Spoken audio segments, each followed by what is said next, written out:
Hey, everybody, it's Saturday night. You know what that is? It's Modern Comic Mayhem time. The show on YouTube, the premiere show on YouTube. You don't know what is going to happen, what is going to be said, and who is going to be on the show.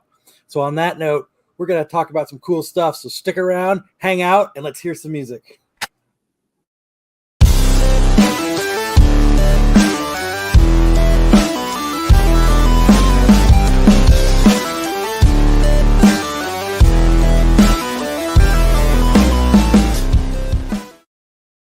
Yo.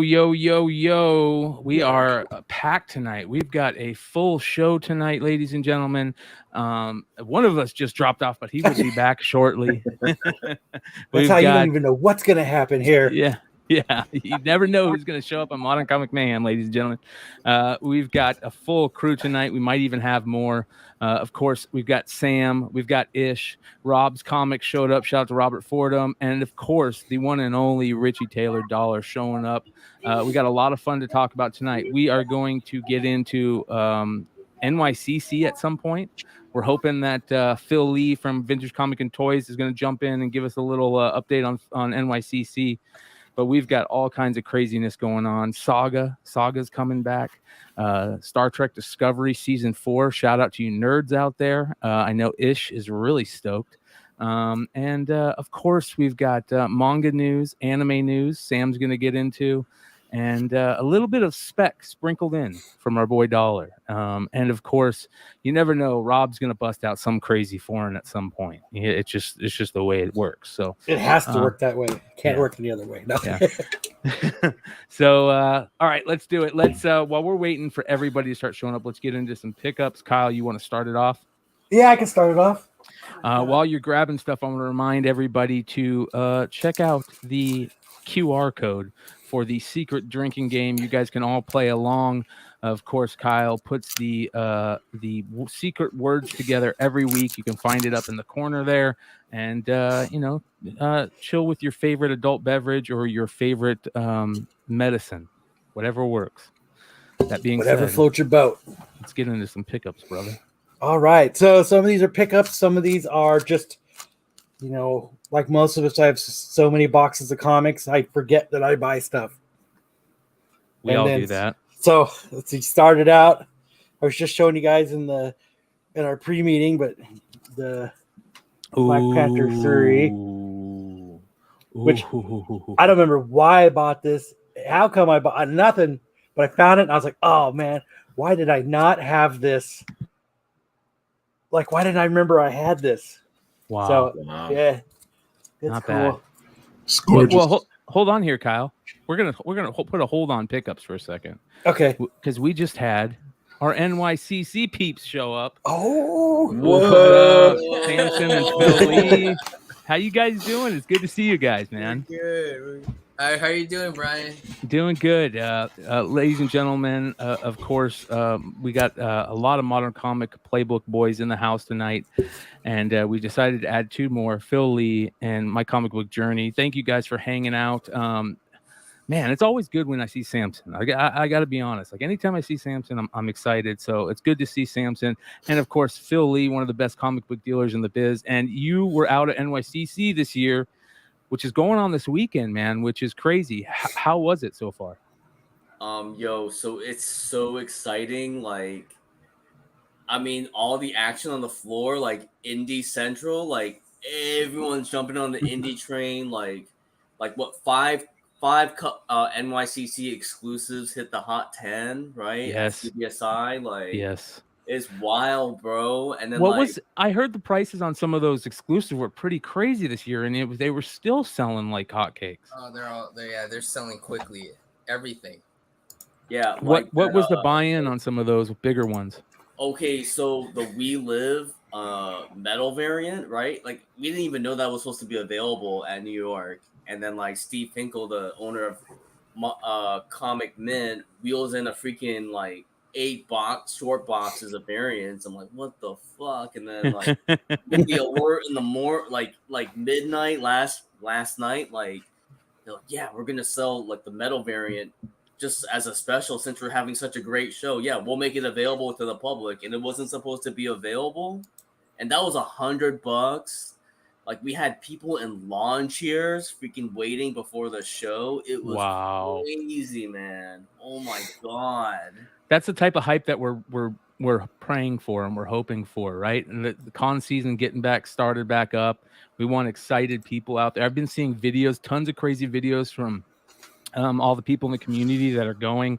Shout out to Dom Tober. He's been putting up stuff each day. A lot of great people been putting up great content over there. And there's your setup there, Phil. How's selling been? Has it been? Oh my god, I smashed records like crazy. I stopped counting, bro. You gotta see what this guy pulled today. I'm like, what's going on here? What do you mean? Like, are people coming in and Dude, trading I you shit? pulled off 2 major trades. So I traded. So first off, I traded my Avengers 8 CGC 8.0 and I downgraded to a 7.5 and got $1,000 out of it. Okay, that was cool. Not bad, right? Because those books are just gonna keep rising, right? Because it's the new Hulk 181. And then I have a con regular, and that's a little aggressive. Yeah. there's a con.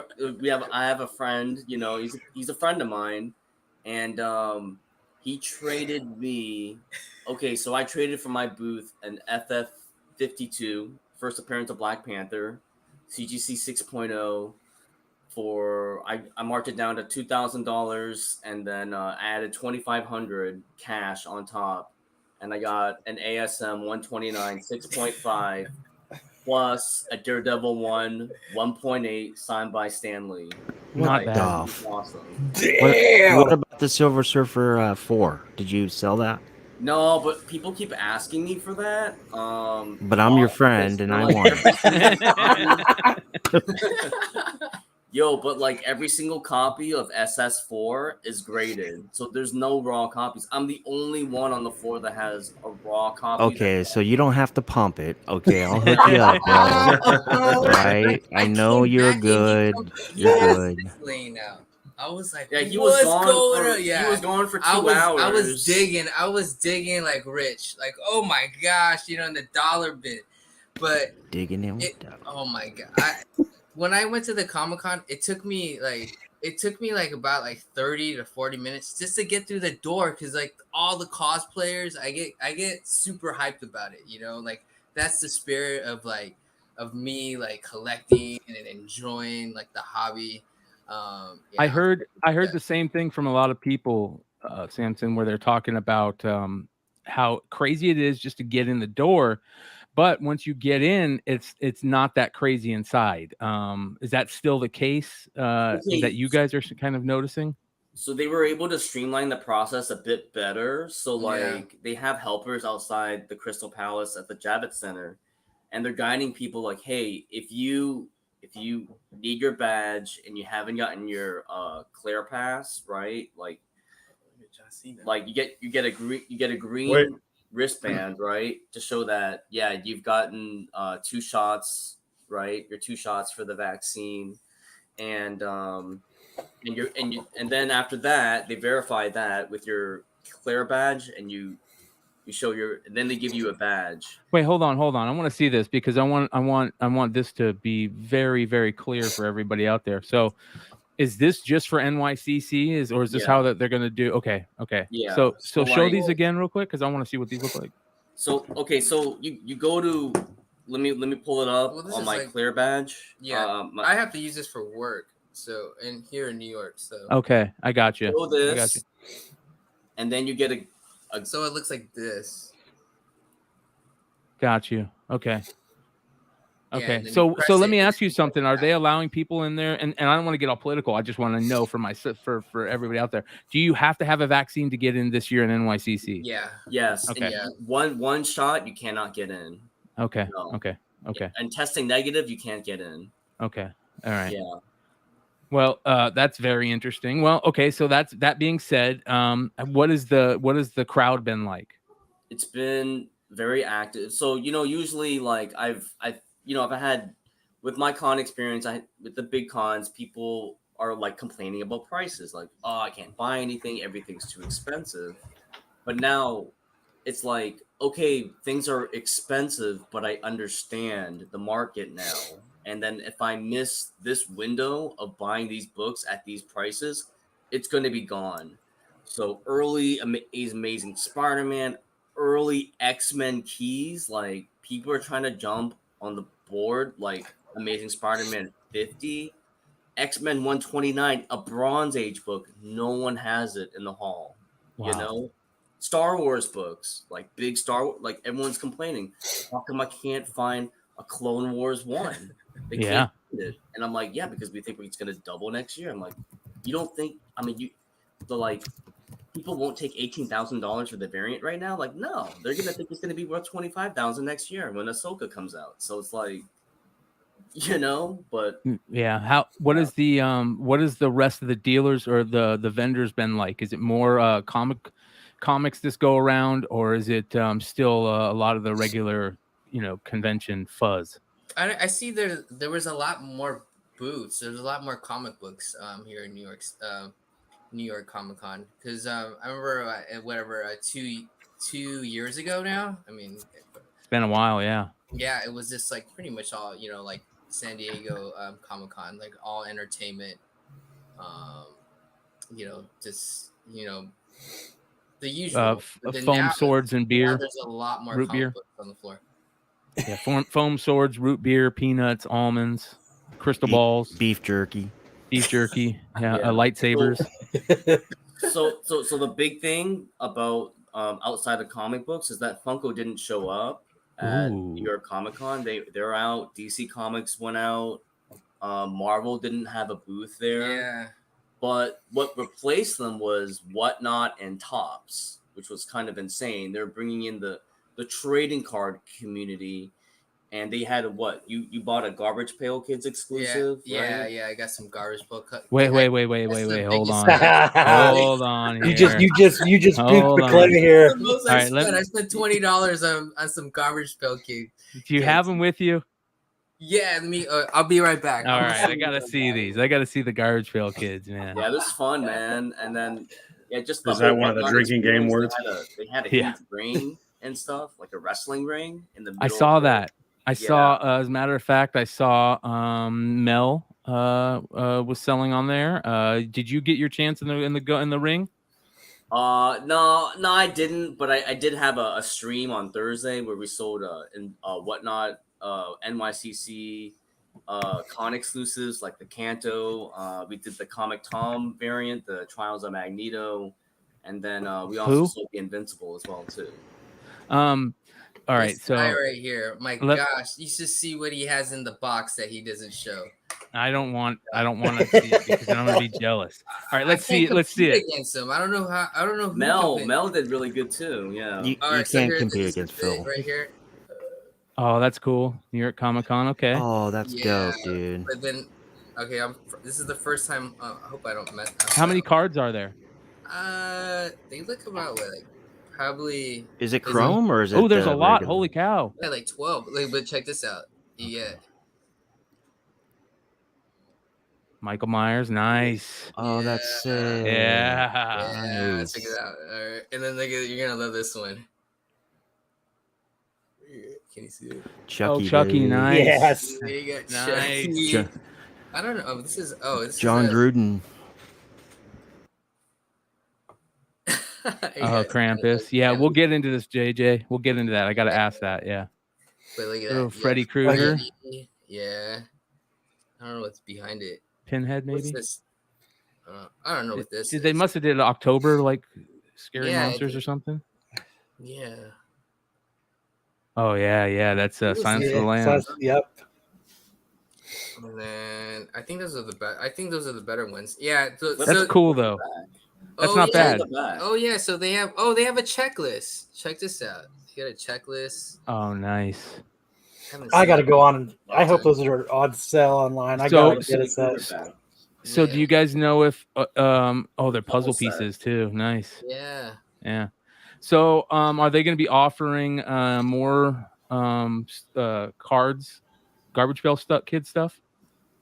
I don't know. I really don't. That was the only card exclusive that they had, and then they were tandeming with the vendor that was selling Star Wars Topps cards and other non-sport trading cards. Did Topps have the baseball cards?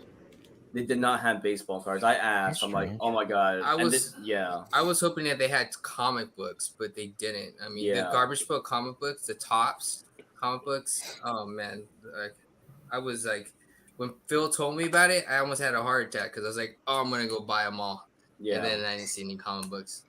What's Well, that it looks- insert, Brian? The Marvels? Is that Panini or Topps? What's Sure. that?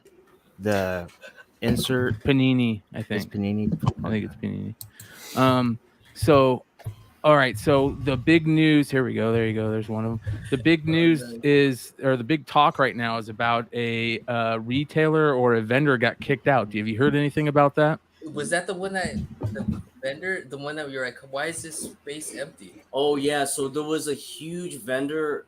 There was a big empty space in the middle of the entrance, and I don't know who it is, but Yeah. Well, I it don't looks know, like it was like gone. Like the Yeah. whole exhibit was completely gone. It looked like one of the toy vendors. Like it looks Bandai like it was or for the poke. So it sounds like he took a stand over the poke and it got the boot. It says here, New York Comic Con reissued the following morning for their show this weekend, saying reminder masks are required at all times while attending NYCC, except while seated and eating or drinking. Be safe, be cool, have fun, which stated, and then it gave all the statings. Reports come from Bleeding Cool that while mask wearing was not the norm at New York Comic Con, there were plenty of exceptions. All right, let's see here. Anyway, so retailer ejected from New York City Con for refusing to wear a mask. Yeah, you know, so we had security like going up, like, hey sir, hey ma'am, you need to wear a mask. And one of my helpers actually got warned because he just got really comfortable with not Yeah. wearing a mask in my booth. I was always masked, my wife was always masked, and then he just didn't have it, you know, he just had it pulled down to his chin, and then the security's like, hey, you know, you have to wear a mask. And I've seen security being so good going up to like major comic book vendors, like, yeah, you need to wear a mask. And it was great. It was awesome. It was bliss for anyone that wants to be safe from the disease, you know? So, I mean, it was great. Like, and yeah, the process of getting the green wristband, get in and badge were just very easy. So, Yeah. I think this is going to be this is going to be a great example for future cons in the future. And then C2E2, which is coming in December, also run by Reed Pop, I would assume in Chicago is going to be the same type of process. It's going to be better, I think. So Yeah. Well, you know, we were just talking before the show about San Diego. Richie was talking about how San Diego's coming, and you know what the great thing about these cons is that Flipside has a huge presence at all these cons, whether they're on the East Coast, West Coast, Midwest. You'll find Flipside members and family members at all of these. So definitely, if there's anybody out there that are at these cons and they run into people like Phil and Samson, make sure you guys tell them hello. Tell them how much you appreciate them and the content they're putting out, and all the fun that you know they're having while you guys are watching is because of you guys. So definitely let them know, and say hello. We enjoy talking to you guys, so it's gonna be a lot of fun. The momentum is gonna. I mean, this momentum is gonna build towards Baltimore because everyone's super psyched about Baltimore, and there was so much action. Like there was this guy who like walked in. He was like, you know, in his 50s, like, oh, I just sold my X-Men collection for 107K, and now I'm just walking around seeing what I never was able to buy in my lifetime. You know he's looking at the A Strange Adventures AF-15s. 1 for 4K. I'm like, I've never seen it in such mint condition. Like, I'm actually really considering buying this, and it's just like this type of action is just like, it's just awesome, man. Like everyone's happy. People are able to find deals. It's not like, you know, you don't really have too many of the dollar vendors anymore, but you have like $2, $3, $5, and people are finding stuff. And, you know, I mean, and much kudos to the Tales from the Flipside crew, CBSI, everyone that's, you know, working YouTube and bringing awareness to these modern age variants and hard to find covers. Like, I mean, Newsstands. like, weren't you saying, Samson, where like, man, I can tell which booth is watching Tales from the Flipside. Oh, right? definitely. You Yeah. know? All the books, all those spec books. I'm like, that's Flipside. That's. I was like, in my head, I was naming every book. I'm like, Oh, I think that's me too. But I'm like, that's Mel. Hell yeah. Hell That's yeah. Mel. That's That's Mel. dollar. Oh, that's dollar Ben. That's fucking Ben. Rich Taylor right That's there. Ben. I'm like, oh my god, that's so. Every book had had a name to it. Oh, Steve Horn. Oh man, Yeah, he influenced Steve- that book. I mean, Yeah, everybody. yeah, It was hilarious. I know. But you know what I miss though? I miss like the smile. You know, like It's hard. when you have like the mask, you can't see. I mean, you can see in people's eyes, but I miss like people's faces. Yes. You know, Yeah. I wish we can have like see-through masks. You know, because I couldn't recognize certain people. I was like, who are these people? You know, and then That's a great point. yeah, That he's is a great so- point. That I you was know, like, we got to oh, figure that's out a way to get around that. Yeah, I mean, what's that guy? The guy from Comic Books Elite. Yeah, Comics Ali from Comics Elite. Yeah. I was like sitting there, and I was like, how do I know? Like, I was like, oh man, I love you, man. You're always like auctioning out all these crazy books and stuff. Yeah, and he's like, he smiled at me, and I was just like, no, it's talking. like this streaming. Yeah. It's like it's all one big family. You know, I saw Skeleton Keys. You know, I didn't get to see Comic Tom, but like, yeah, you know, Comics Elite. Like, you know, you see Torpedo Con, and then like I see the word. The first time I heard YouTube girls, dealers with YouTube girls. Yeah. You know, it's fun, man. Like you see the girls that go on the ID shows and they're all in cosplay and stuff. Yeah. Like, man, it's a real good time. They're doing live shows. Like, it's a blast, you know. Well, and you got at least one more day, right? Tomorrow Oh, yeah. tomorrow is another day. Anything big going on tomorrow that you can think of?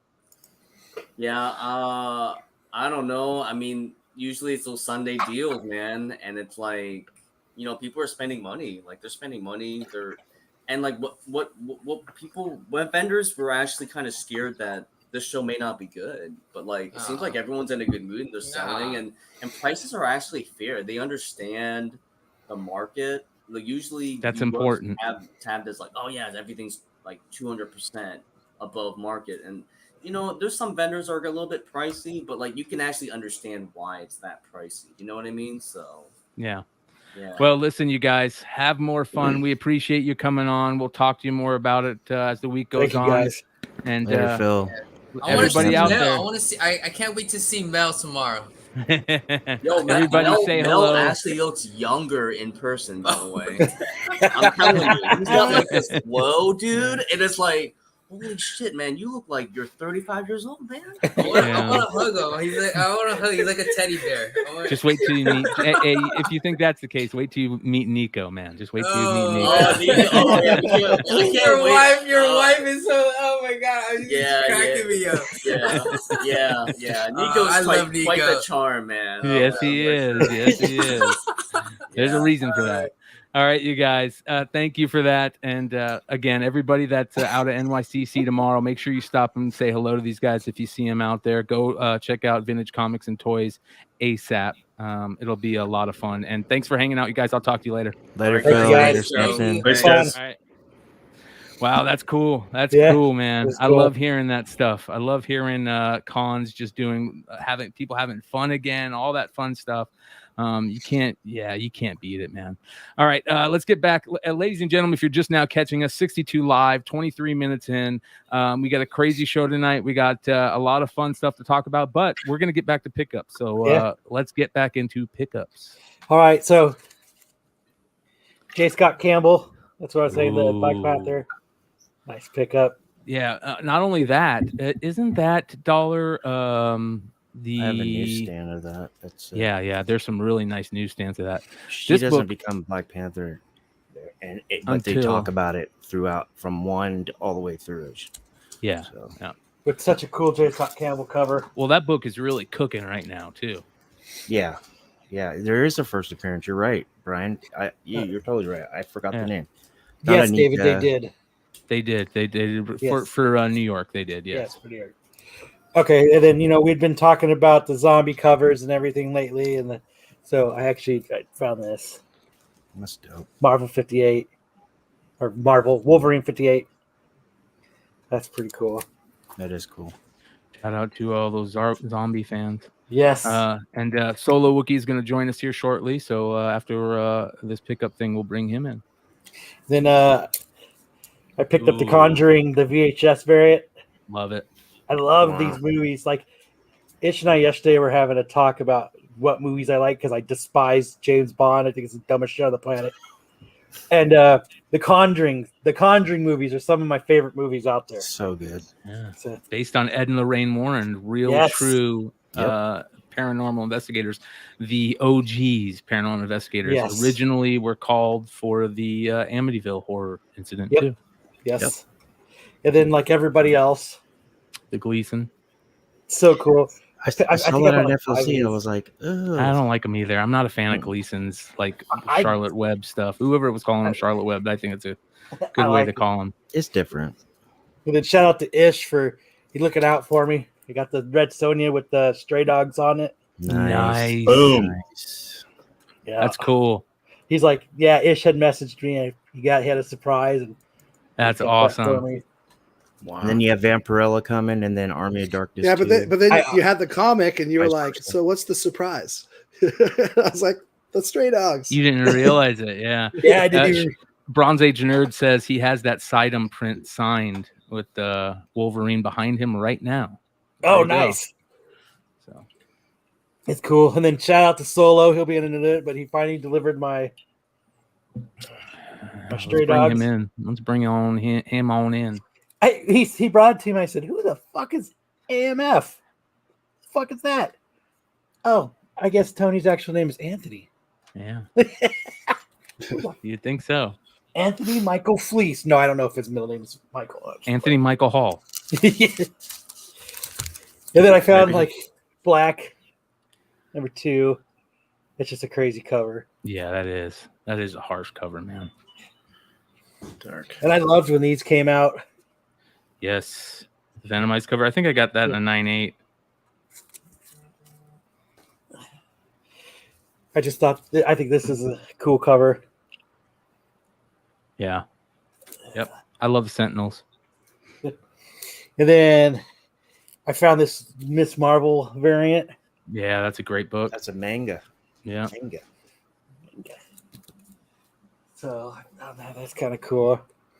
And then I found this Infinity Gauntlet #1 variant. Very Ooh, nice. Adi You go Grana. turn me on to that. Yeah. That's sick. Like, it's one of those ones that's like, I wonder why I bought it. Because it looks badass. That's Yeah, why. I figured that's the only thing I could think of. And then like another, Kamala Khan, yeah. yeah. I don't know if it's time to sell those Kamala Khan books right about now. It might be worth holding on to those for a little bit longer. I found a couple more. Oh, you might The have to pop give that covers. one to me. I don't have that Nirvana This one? one. Yeah. I need the Alright. Nirvana one. And then I didn't even know they had that as a Nirvana one. No, I forgot all about it. I was digging through and I was like, oh shit. Yeah. That's Yeah. So, and this one right here. Everybody watching, everybody Drum listening. roll. This is the pickup of all pickups. Creme de la creme. It is X-Men 304 hologram, right? But it's signed by the Wolverine, and he slashed it. See the slashes? He slashed it with his claw. What do you mean, the Wolverine? So was it like a cosplayer or Liefeld, I have or no was it idea. like It just says the Wolverine. Hugh Jackman? This was signed in '94. Who signed it? Who knows? Nobody Who knows. knows? It just says the Wolverine. It's got 3 slashes in it, and then it just says '94. That's it.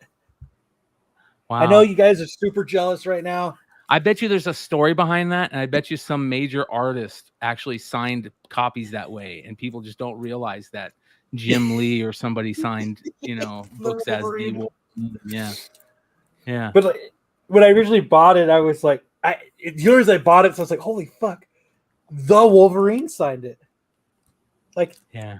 You Is know the what? hologram blue or is the hologram? What color is the hologram? Is it blue or gold? it's Or green. green. Okay. If it's blue, those are airs, the blue ones. Dwayne said he He signed it. David said I should send it to CBCS. Let me see if there's actually. Imagine there's if like- that book could talk. There's no. You just You know scuff what? those That's a great corners. segment. That's a great segment right there. Imagine if this book could talk. I just like I'd that they say, took the stop time. scuffing my corners. Yeah. I just like that they took the time to put the slashes in it. Yeah. Are they actually like just pen marks, or do you actually No, cut it's- the cover? No, it's just like three. It's like three Sharpie lines. Okay, I was gonna say if it actually cut the cover, then that would be even better. Yeah, Shannon Fisher says, I always wondered how he'd be able to sign with claws. Well, I guess he's learned to use Sharpie.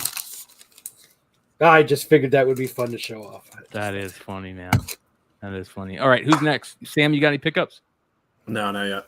No I'll pickups? have some. All right. I'll have some next week. Ish, you got pickups? Let's get into it. Ooh. Ooh, Dr. Doom. So they released a line of supervillains. Look at that. It's a head attached to a spine. Do you see it? Yeah. What is that? It's like a scepter gotta- he would hold. That's cool. That is So they cool, have the man. whole line, and it includes like Dormammu, Red Skull, Arcade, Lady Deathstrike, and then Marvel's The Hood. All right, hold Even on. I Let had to me, go look that one up. let me look these up. So these are the Marvel Legends. Here we go. Yeah, the Build-A-Figure is Zemnu. All right, here we It's go. Doom, Dormammu, Lady Deathstrike, Marvel's Arcade, Red Skull. Oh yeah, an AIM Scientist Supreme, and then Marvel's The Hood. None of those characters are good except for Dormammu and Doctor Doom. And the Red Skull's isn't cool. even a Red Skull's cool, but that's not even a good sculpt on Red Skull. Arcade is cheesy, but I don't know if he's ever had a figure. I've always Deathstrike liked. has I've always always looked liked stupid. Arcade. He's cheesy, yeah. The Hood has always been just a weird character. Yeah, like They who the hell tried is the to Hood? make- Why would they make him? There's a plethora of villains they could have chosen from. Yeah, The Hood. but let's take a Weird. look at that. I want to take a look at that. Wait, is that skull and spine part of the Zenmu? No, Is it's this- Is the skull part of the Build-A-Figure character? no, because Doom. Yeah, Doom is the only one that's not part of the Build-A-Figure. Okay. So he's got a couple extra hands, and one of them like holds the skull like Predator style when Predator rips the spine out with the skull. Oh wow. So you can have Cool. Doctor Doom doing that. Yeah, When did Doom do that in Secret Wars? Did he rip somebody's skull out? I don't know. I don't know if he ever did that. I think he did that in like Secret Wars or something. Chat, let us know. And the if you white know the outfit time is when. kind of weird. Yeah, because that was from Secret Wars, right? Sentry. Oh yeah, no, I don't And think. I also got this. All right, hold on. It's a nice hardcover coffee table book. It's called Star Trek: A Celebration.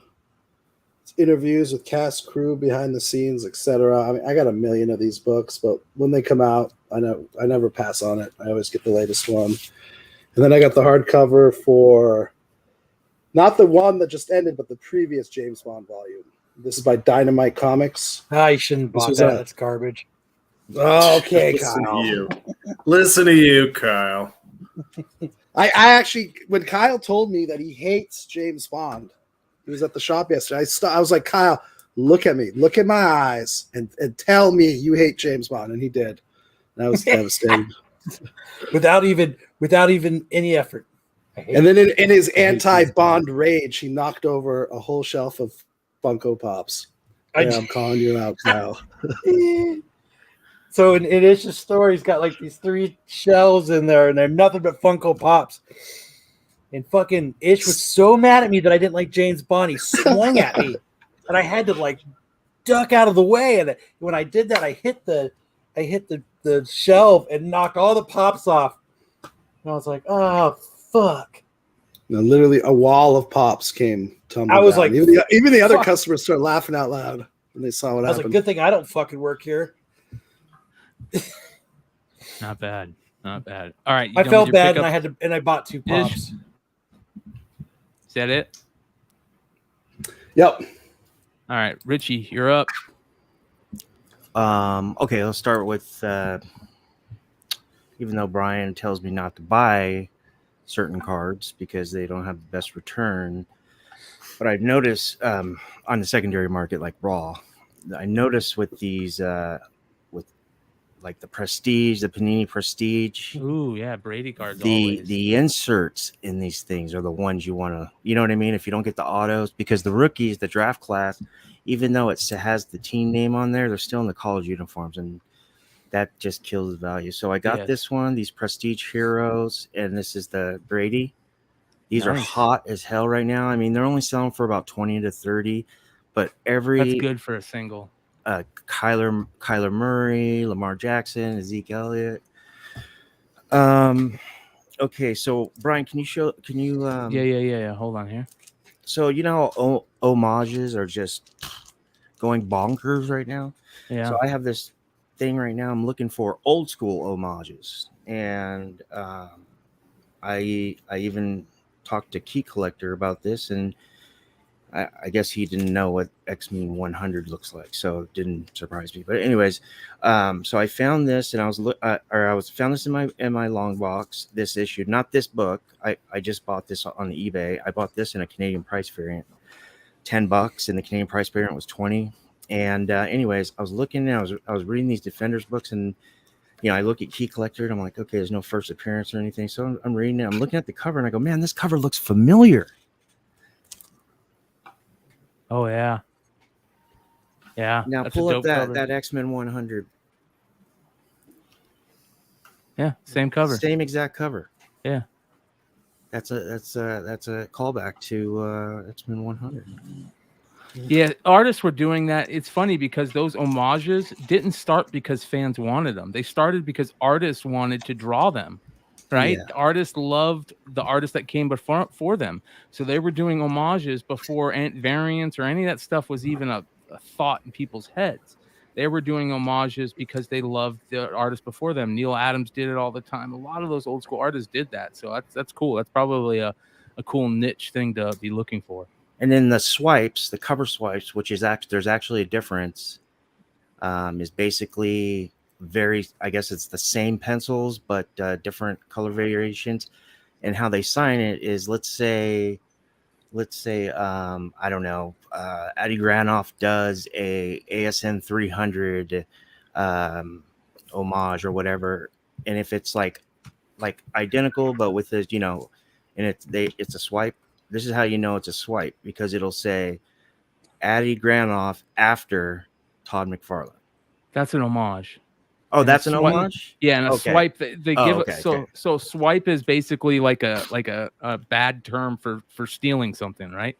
They swiped it, right? Oh, so okay. People that don't. So I had it mixed up. Yeah. But great. Because the guys, because I didn't know, I thought it was the same thing, and then the guys in the Modern Playbook chat were talking about it. And when I came back to the channel after my hiatus, I was like trying to catch up, and I was like, "Oh, that's pretty cool." So that's a good point. Thanks for telling me that. I know everybody's kind of bummed on Momoko right now, but man, she's putting out some really good covers, and I really think that like in 4 years and 5 years, nobody's gonna give a shit about her. No bullshit, dude. Hey, look. Okay, listen. I think people that still like Momoko right now are really like true like Momoko fans. It was just like J. Scott Campbell. He's going through the same thing. All of the women that he was superheroes or villains that he was drawing, they all had that face in that figure, his wife or whatever it was, right? People just got sick of it. Now all of a sudden he's starting to get hot again. His exclusives, his art exclusives are doing well. So I thought this one and Black Panther 25 open order Storm, I think it's the Stormbreakers cover. That's another really good one. But I thought this was a really nice one. Crush on there. Now that was supposed to be the last of the Teen Titans too. Yeah. On that run, that was supposed to where they were supposed to end it before all that future state crap. Yes. Yep. I hadn't seen you guys in a while, and 9/11, went by, and every 9/11 I try to sell an ASM, the 9/11.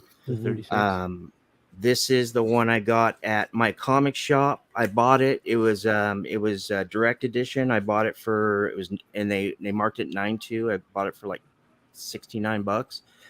It came back new. They gave me a newsstand. Nice. Oh my god, I tripped out, and it's in really good shape. Wow. So I'll be sending that one. I found this one digging with my friends at a pawn shop. Love that. You're gonna trip this one out. This one. Oh shit, where is it? Well, it's all these. It's basically fantastic. Like nothing really key. Nothing, there's a newsy there. There's a Man Thing 2. I mean, these were 50 cents a piece. Yeah, you can't beat that. 23. Anyways, the one I found, it must be sitting over there because I'm about to clean and press it, is Second Moon Knight. Is what is 37? No, 33. 33. Yeah.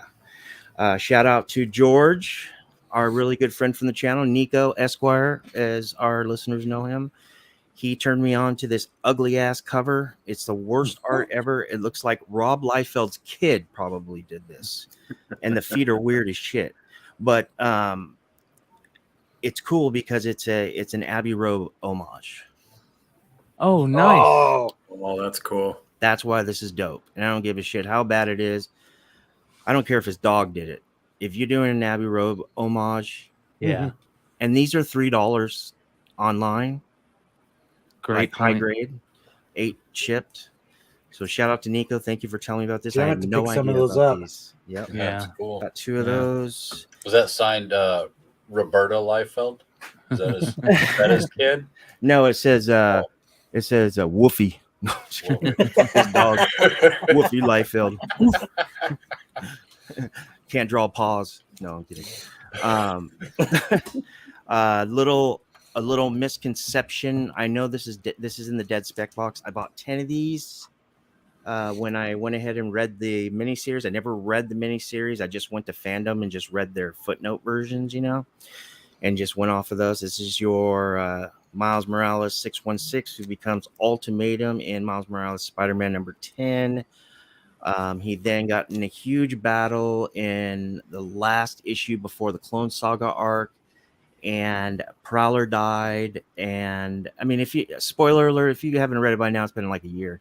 And everybody thought he died, but he has PEM particles, so he's probably subatomic or whatever. So he's gonna probably come back. Miles needs enemies. But here's the thing I want to show you guys. In Spider-Man number 2, Spider-Man 2, issue 1, first appearance of this guy right here. Okay, unless you're like old school comic guy and you're just like super literal, like kind of Topher style, like if it's there, then it's a first appearance, that is not a first appearance. There are 2 panels. It shows his face and it has some rigmarole over here in the back of his head. He's not shown again, and he's not talked about in the entire story. He just shows up in the very last panel, kind of like the 180 Wolverine, but Incredible Hulk 180. But the difference is that he talks, he's named, he's shown in full. This, no, it just shows his head or whatever. So I was like, man, there's no way that's a first appearance. Holy crap, that's a cameo. So I went to number 2, read that. He's not in that. Went to this one where he's on the cover. And this is your first full appearance. And I'm gonna bring when this spec comes back alive, because spec is it's a recycling bin. Yep. Okay, it just always comes back around. So once he gets hot again, and everybody's going after issue 1, and then Miles Morales Spider-Man number 10 for Ultimatum, we're gonna do a digging in with Dollar, or we'll do a segment here, and I'm gonna show you guys the panels, and you guys can decide for yourself. Sweet. There we go. All right. I'm going to throw one quick pickup to get the show started here. Actually, just a couple quick pickups. I apologize. Shout out to our friend Red Hood Joe. He sent me my issue of Iron Man 12. So now I do finally own an issue of Iron Man 12, the book that I talked about being one of the best covers of all time, and it's probably going to be my cover of the year pick. I did not own a copy until Joe sent me one, so thank you to Red Hood. Not to rub it in, but I pre-ordered 7 of them from Lucas. Yeah, smart. And that's Red Hood also. How did that swipe start? It's what do you mean that it wasn't necessarily a swipe? That Bruce Lee picture isn't real. Bruce Lee picture's fake, but this is based on the Hot Toys figure, more along the lines. So, anyways, so this he sent me 2 because I'm into 3D books, and he gave me the Married with Children 3D book. And then this is really cool. I like this cover. This Harley Quinn Eat, Bang, Kill tour where her and Ivy are kissing. I think that's awesome. I think that's one of the best relationships in comics. I wish they would flesh it out more. And then this one was really freaking cool. And this is probably what I'm most excited for. And this is Gene Simmons' Dominatrix and House of Horrors. Adam Hughes. Oh, shit. All right. And how about this one? Greg Capullo. Boom. Right? You guys ever know about these? I didn't even know about these. Shout out to Red Hood Joe. So thank you, Red Hood. Much love. I had a lot of packages show up on the doorstep this week. I want to shout out everybody that sent me books. I went in a little bit deeper dive in the Flipside Monday's Flipside show about them. So shout out to CL and shout out to Big Nosh and everybody else that sent me books. But Klaus in Denmark probably used up all my my freebie karma in the world with Klaus from Denmark by sending me something that I've been looking for forever that I could never find. And he sent me this all the way from Denmark. Just amazing. Oh, wow. Tales from the Flipside Music Comics. It's got Joey Ramone on the cover. It's got the Cramps on the cover. It's got Debbie Harry and the Beach Boys. These music comics, they did a series of them. I've only been able to find 2 issues like on the internet to see what the cover looks like. So I've never seen them in person. I can't find them anywhere. If anybody ever comes across any of these Tales from the Flipside music comics, let me know, and I'll send you my address and a little bit of cash on the side. I don't think they're too expensive, but they are hard to find. I think they were printed, I think, in some foreign country, but they are in English. And as you can see, it was 750 cents. So they're not super old, but they're really hard to come by. $7.50, right? And then here's the other cool thing. Joey reading? Can you tell what comic Joey's reading? It just says comics with an X on it. So shout out to one comics with an X. Nice. But here's the cool thing that was on the back of that book, because I also collect UFO and alien books. Look at that. Nice. A UFO book, a foreign UFO book. So thank you to Klaus in Denmark. That is super cool. Dude. Much love to everybody out there that's sent in stuff. You should make t-shirts out of it. Is there a way we could silk screen that Tales from the Flipside book? I mean, there's a way to do that, right? I'm sure there is. Yeah, I'm sure there is. Cool. We should make t-shirts out of it. We should make t-shirts out of it. That's seriously. For sure. Do aliens sound different in a foreign country? I don't think aliens talk, bro. I think they just think. I think that's their language. They just like. Yeah. You understand when you get butt probed. It's the probing that counts. Okay. All right. Let's get into the show, ladies and gentlemen. All right. So first topic tonight that we're going to get into, of course, is the James Bond. All right, I'm movie. Has No Time to Die has come out. I almost watched it last night on TV, places where I get my stuff, and I chose to. What did I watch instead? I watched anything else.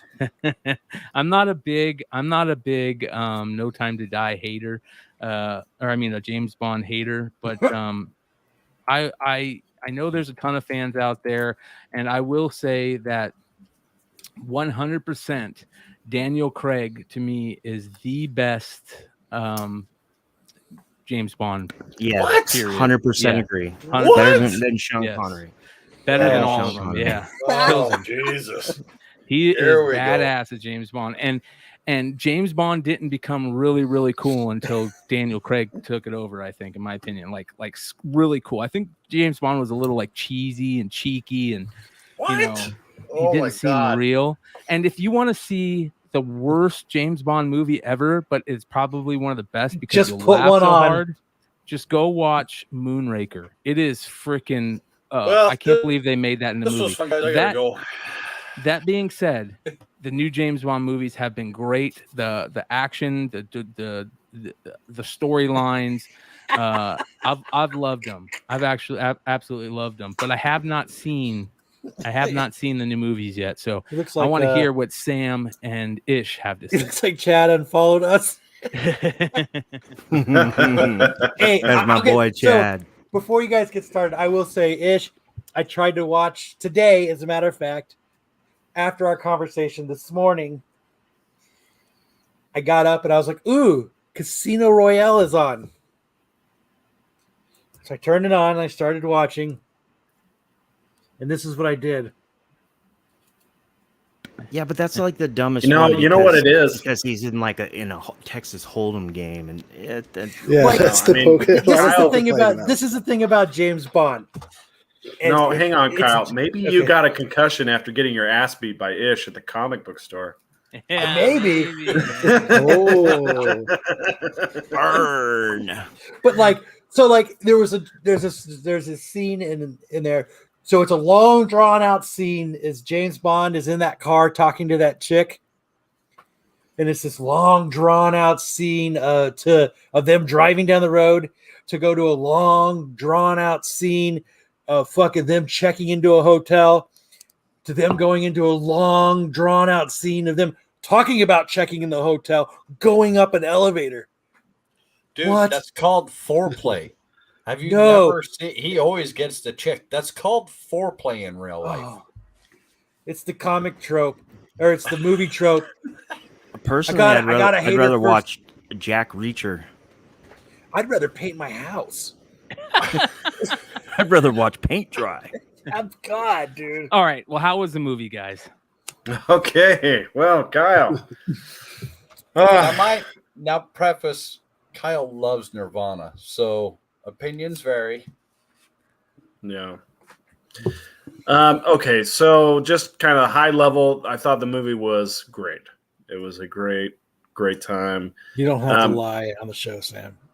Oh, I never lie. I only tell the truth. I was honest about Venom. Venom was 90 minutes, and it seemed twice as long as No Time to Die, which is almost 3 hours. There was a lot of action. It kept the story going. There were some dad feels in it, and that sounds really horrible, honestly. But what I mean is there were some moments of like affirming fatherhood, and that's something that is important to me. I got a bunch of kids, and so movies like that really speak to me. But it was more like kind of a how Endgame was kind of like the grand tour of the MCU. There was a lot of kind of callbacks to earlier movies in No Time to Die. It went all the way back to the very first Casino Royale. It had stops along the way in Skyfall and Spectre. They didn't spend a lot of time going over or rehashing anything that happened in Quantum of Solace, but Felix Leiter, who was in Quantum of Solace and Casino Royale, shows up in this one. So it was like that kind of love letter to the last 4 movies that came before it. Plus, it had its own story, and it was a nice send off to Daniel Craig and all the hard work that he's put in over the last 15 years as this character. I really, really enjoyed it. What about you, Ish? I have to say, and I preface it with saying I'm a James Bond super fan. I was quite disappointed in it. I was going to say a little disappointed, but I think I was quite disappointed. I'm calling it the Last Jedi of Bond movies, and it's kind of like Last Jedi meets Superman Returns. Are we doing spoilers? guys? Yes, of course. There's no Always. such thing as It's a spoilers on this stupid channel. movie anyway. Spoil away. All right, just oh hey. Don't hold back, Kyle. There was I could do like a good, the bad, the ugly. There was a lot of the movie. That's The a good action movie. scenes. The action scenes are really good. It's top notch action. Stuff like the cinematography. The movie looks and sounds gorgeous. It looks amazing. Once you start peeling back some of the layers, I have a lot of problems with it. We can start with the main villain, Safin, played by Rami Malek. And Lucifer. That ranks as one of the worst. He's like one of the worst Bond villains we've ever had. Really? First, he's Okay, like a okay, weird, hang on. like Hang on. Rami Malek. he's like a Hang on, zombie just- version of Dr. No. Okay. Just a second.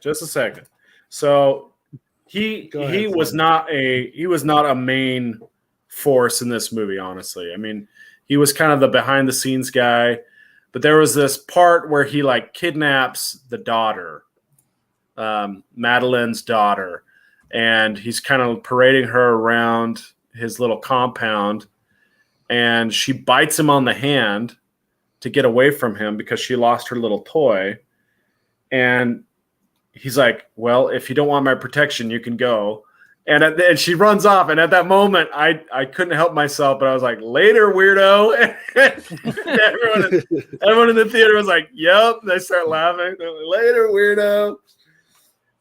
Yeah, he was not an He's not villain in to the watch. movie.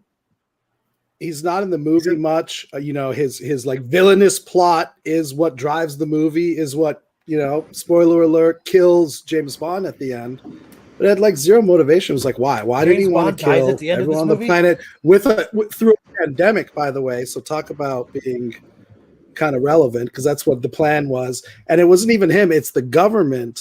The British government has this bioweapon, which ultimately gets stolen by these villains to be unleashed as a pandemic and kill everyone on the planet. Isn't Why? it a fucking We Mission don't know. Impossible movie? It did have kind of a Mission Impossible plot point there for the villain, but he was pretty lame. I didn't really like his character at all. Aesthetically, the they were trying to go for like a Dr. No kind of vibe, and the scariest he ever was when he had that mask on, and every other time he showed up, he was not that interesting, quite frankly. No, it was more the relationships between Bond and the other people who had been in all those other movies that was more interesting to me. I very felt interesting. that Craig and Leah Seydoux just had like zero on-screen chemistry, and I think that that hampered the whole romantic plot.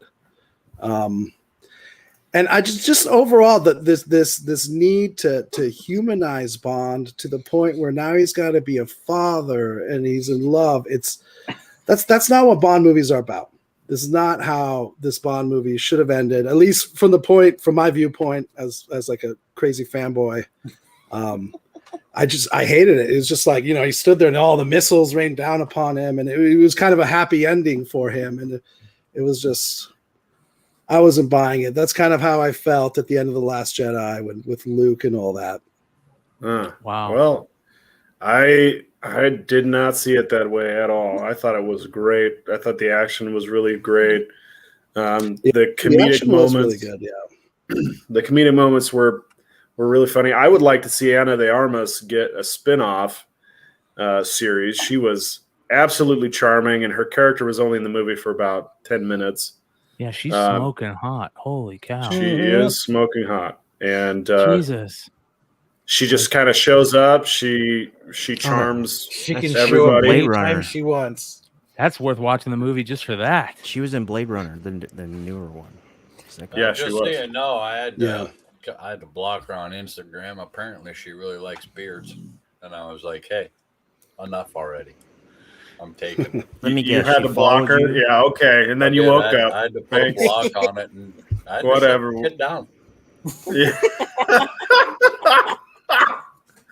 That's a good one. Yeah, I'm glad that you brought that up. I'm just She saying. could you be guys might wanna- Vampirella Chad Cave, but I think she's just a little too thin to be Vampirella. Vampirella's got to have a little Meat on her bones. yes, sir. Yes, sir.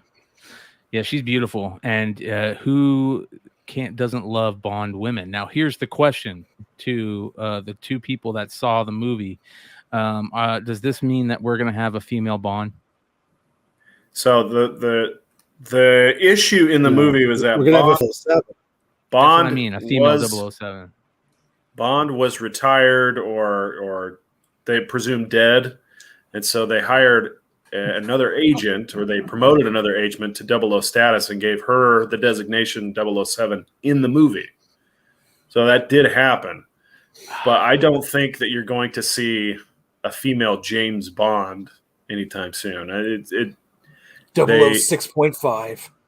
They had You guys some remember years reshoots, I ago think, when, for this, and because of the controversy that they were in those plot points, and they ended up going back and just having it in story saying, no, James Bond will always have the designation 007. Wow, that's cool. I say they fulfilled Quentin Tarantino's wish. I don't know if you guys remember back long ago, he said that if he ever did a James Bond movie, James Bond would be a black woman. So it's like, oh, I bet you he loved this one, man. It'd be James Bond. James Bond always has to be a man. There's a reason for that. Just like certain characters always have to be female, right? Like Mary Poppins will always be female. So now they've they've gotten rid of James Bond. They've deconstructed him. I feel in a way they emasculated him also throughout the movie, and that was almost one of the themes of the movie, was the deconstruction and the deconstruction of the toxic masculinity kind of thing, and how the last thing I expect, and I'm like with Sam, I'm kind of a new dad, and dad storylines in movies, I connect with, they hit me hard, but I draw the line at James Bond. I did not want James Bond to be a fucking dad. Yeah. Like, if you read the Ian Fleming novels, this is not how James Bond ends. This is just like Mathis and Quantum of Solace. When you work in this line of field, you die in a dumpster, and you're forgotten, and you're tossed away, and there's no spectacular ending, and there's no legacy left behind. That's it. You're just a tool. Yeah. And this movie I'm glad you didn't write the movie. Yeah. You're I thought you don't get a happy ending. ending. Fantastic movie. It was a fantastic movie. I see. That's what I love, though. I love getting two different sides, two different opinions, and two different takes on it. That's important. It was really good. You are correct that Safin was a completely weak villain. It would have been better if they had let Blofeld out. That doesn't make a fantastic Bond film when you have a weak villain. Come on. Having a strong villain is like a foundation of a Bond movie. But there was a lot more going on than just what was going on with Safin. Like, Safin was kind of the after. No, the real problem was, finding out he's a dad and wondering if he could survive in that kind of world. What about Blofeld? How'd you feel about Blofeld? I would have preferred he be the main villain. I mean, they had the same kind of facial scarring. It would have been better if he had been the villain. Dude, his eyeball, his bionic eye I thought that was a highlight of the movie for sure. Is that the Christopher Waltz dude? Yeah, Christopher Waltz. They definitely turned him into like a Hannibal Lecter in this movie, the way he's presented, because he's in prison now. But my disappointment again in that is in the end they throw him away. His death is off screen. It's a shitty, he's the one that should have had the grand spectacular death, not James Bond. Yeah. Well, it's very interesting. I'd love to see what the rest of our community members think about the movie when they see it. I'll probably watch it sometime one of these nights. Another thing that is very interesting that came out this week that people have been waiting for forever. SAGA is returning, ladies and gentlemen. Brian K. Vaughan announced it at NYCC this week or today, I guess. And I've seen a lot. Shout out to Comic Man Andy, who is just like through the moon right now. SAGA has basically been put on hold for way long. too long. 2 If it was any years, other, right? Way too yeah, long. yeah. It's been If the it was 2 any years, other yeah. book, if it was any other book, it wouldn't have been able to survive that time period of being off. But Saga is its own monster. It is one of those books that it's just like other Brian K. Vaughan series where we're like, this needs to be a series, show, a movie ASAP. It's that good, and it just never seems to happen. There's always some reason that it won't be a movie or a series. It's too much, computer graphics, yada, yada, yada. Well, the story is so amazing that people are still loving the comic, and we're getting issue 55 returning in 2022. So next year, Saga 55 will kick off a brand new story arc for Hazel and her family, which will span 54 new issues.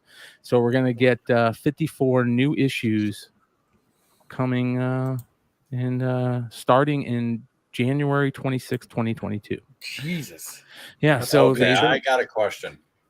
55 new issues. How 54. many variants are we going to see? I mean, I don't think Saga did too many variants, right? That means 375 comics. Yeah, but they would do, today's around world. 50, they had a virgin. They would do a virgin, and then. Well, how But about it this was one? Check this out. It says here, Saga 55 will kickstart the second half of this award-winning series with a special double-length issue consisting of 44 pages available to purchase at the regular price point of $2.99 without variant covers and gimmicky renumbering. So no variant covers or gimmicky renumbering. To date, the series has been translated into 20 languages and sold 7 million copies, which includes single-issue trade paperback, compendium, hardcover, and digital editions.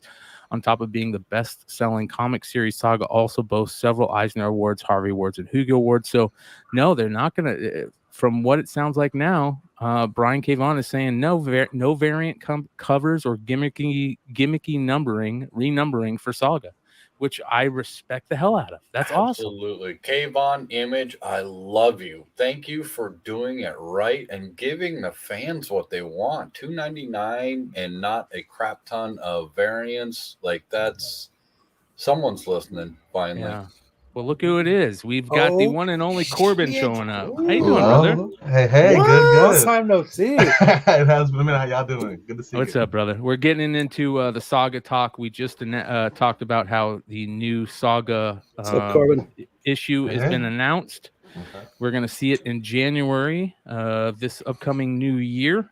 Issue 55 will be hitting shelves. So a lot of big fans out there. That's awesome. Yeah, absolutely cool. Definitely cool. It's one of those series that it's, I put it up there with Sandman and Preacher and Why the Last Man, and those type of series are very important in our hobby. And there's very few series out there that are that popular, being an independent series, and people love that much. So, pretty cool. Way better than James Bond. All right, so very interesting. I'd love to know. Let me make we'll start off with a quick poll for the day, for the night. Any readers of Saga on the panel tonight? You guys ever get into Saga? Oh, yeah. Definitely. I got into a little bit. Definitely enjoyed it. I didn't finish it, but when I'm excited to come back, it had a lot of fanfare. So very, very well written.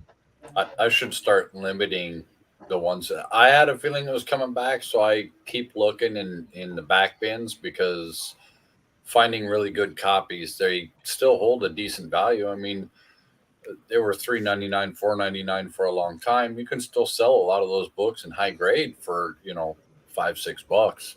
And they're out there. It's just finding them without spine ticks is a little harder. I have the trade paperbacks. I got the hardcovers. I got too much. I find like 4. I haven't checked 15. lately, but about 2 years ago. Go ahead, Richie. Oh no, go ahead. Oh, sorry. Don't worry about it. I was going to say a 9.8 about 2 years ago was around $500, possibly topping at $600. So I wonder if it's budged since then. It's gone up a little bit. And depending on which number one you have, because there are a couple of variants, and I only know that from 100% from watching Comic Man Andy talk about them and show his books and explain them.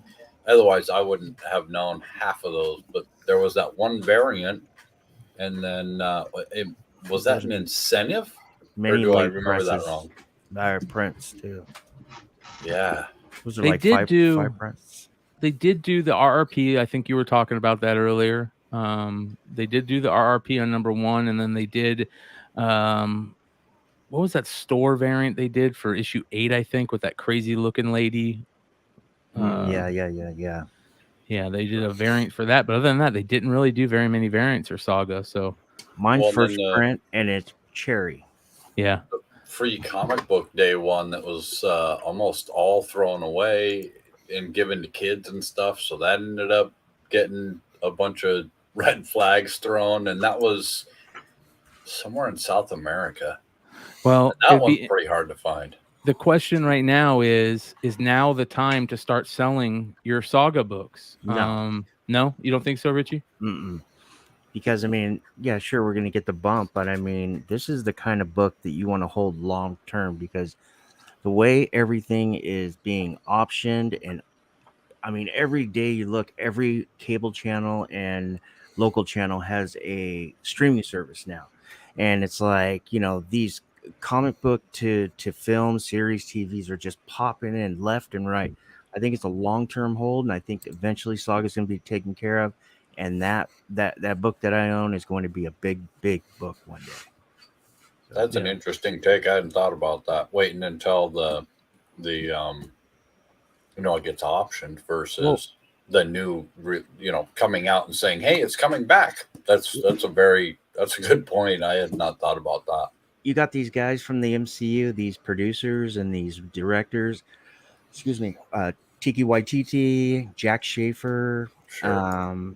that are getting with these other high profile actors, Jude Law, and they're optioning Oni Press books, Auteur, Jake Gyllenhaal and a partner just optioned last summer during the pandemic, Snowblind, and then Jake Gyllenhaal was just casted for Profit from Which is crazy, Blood.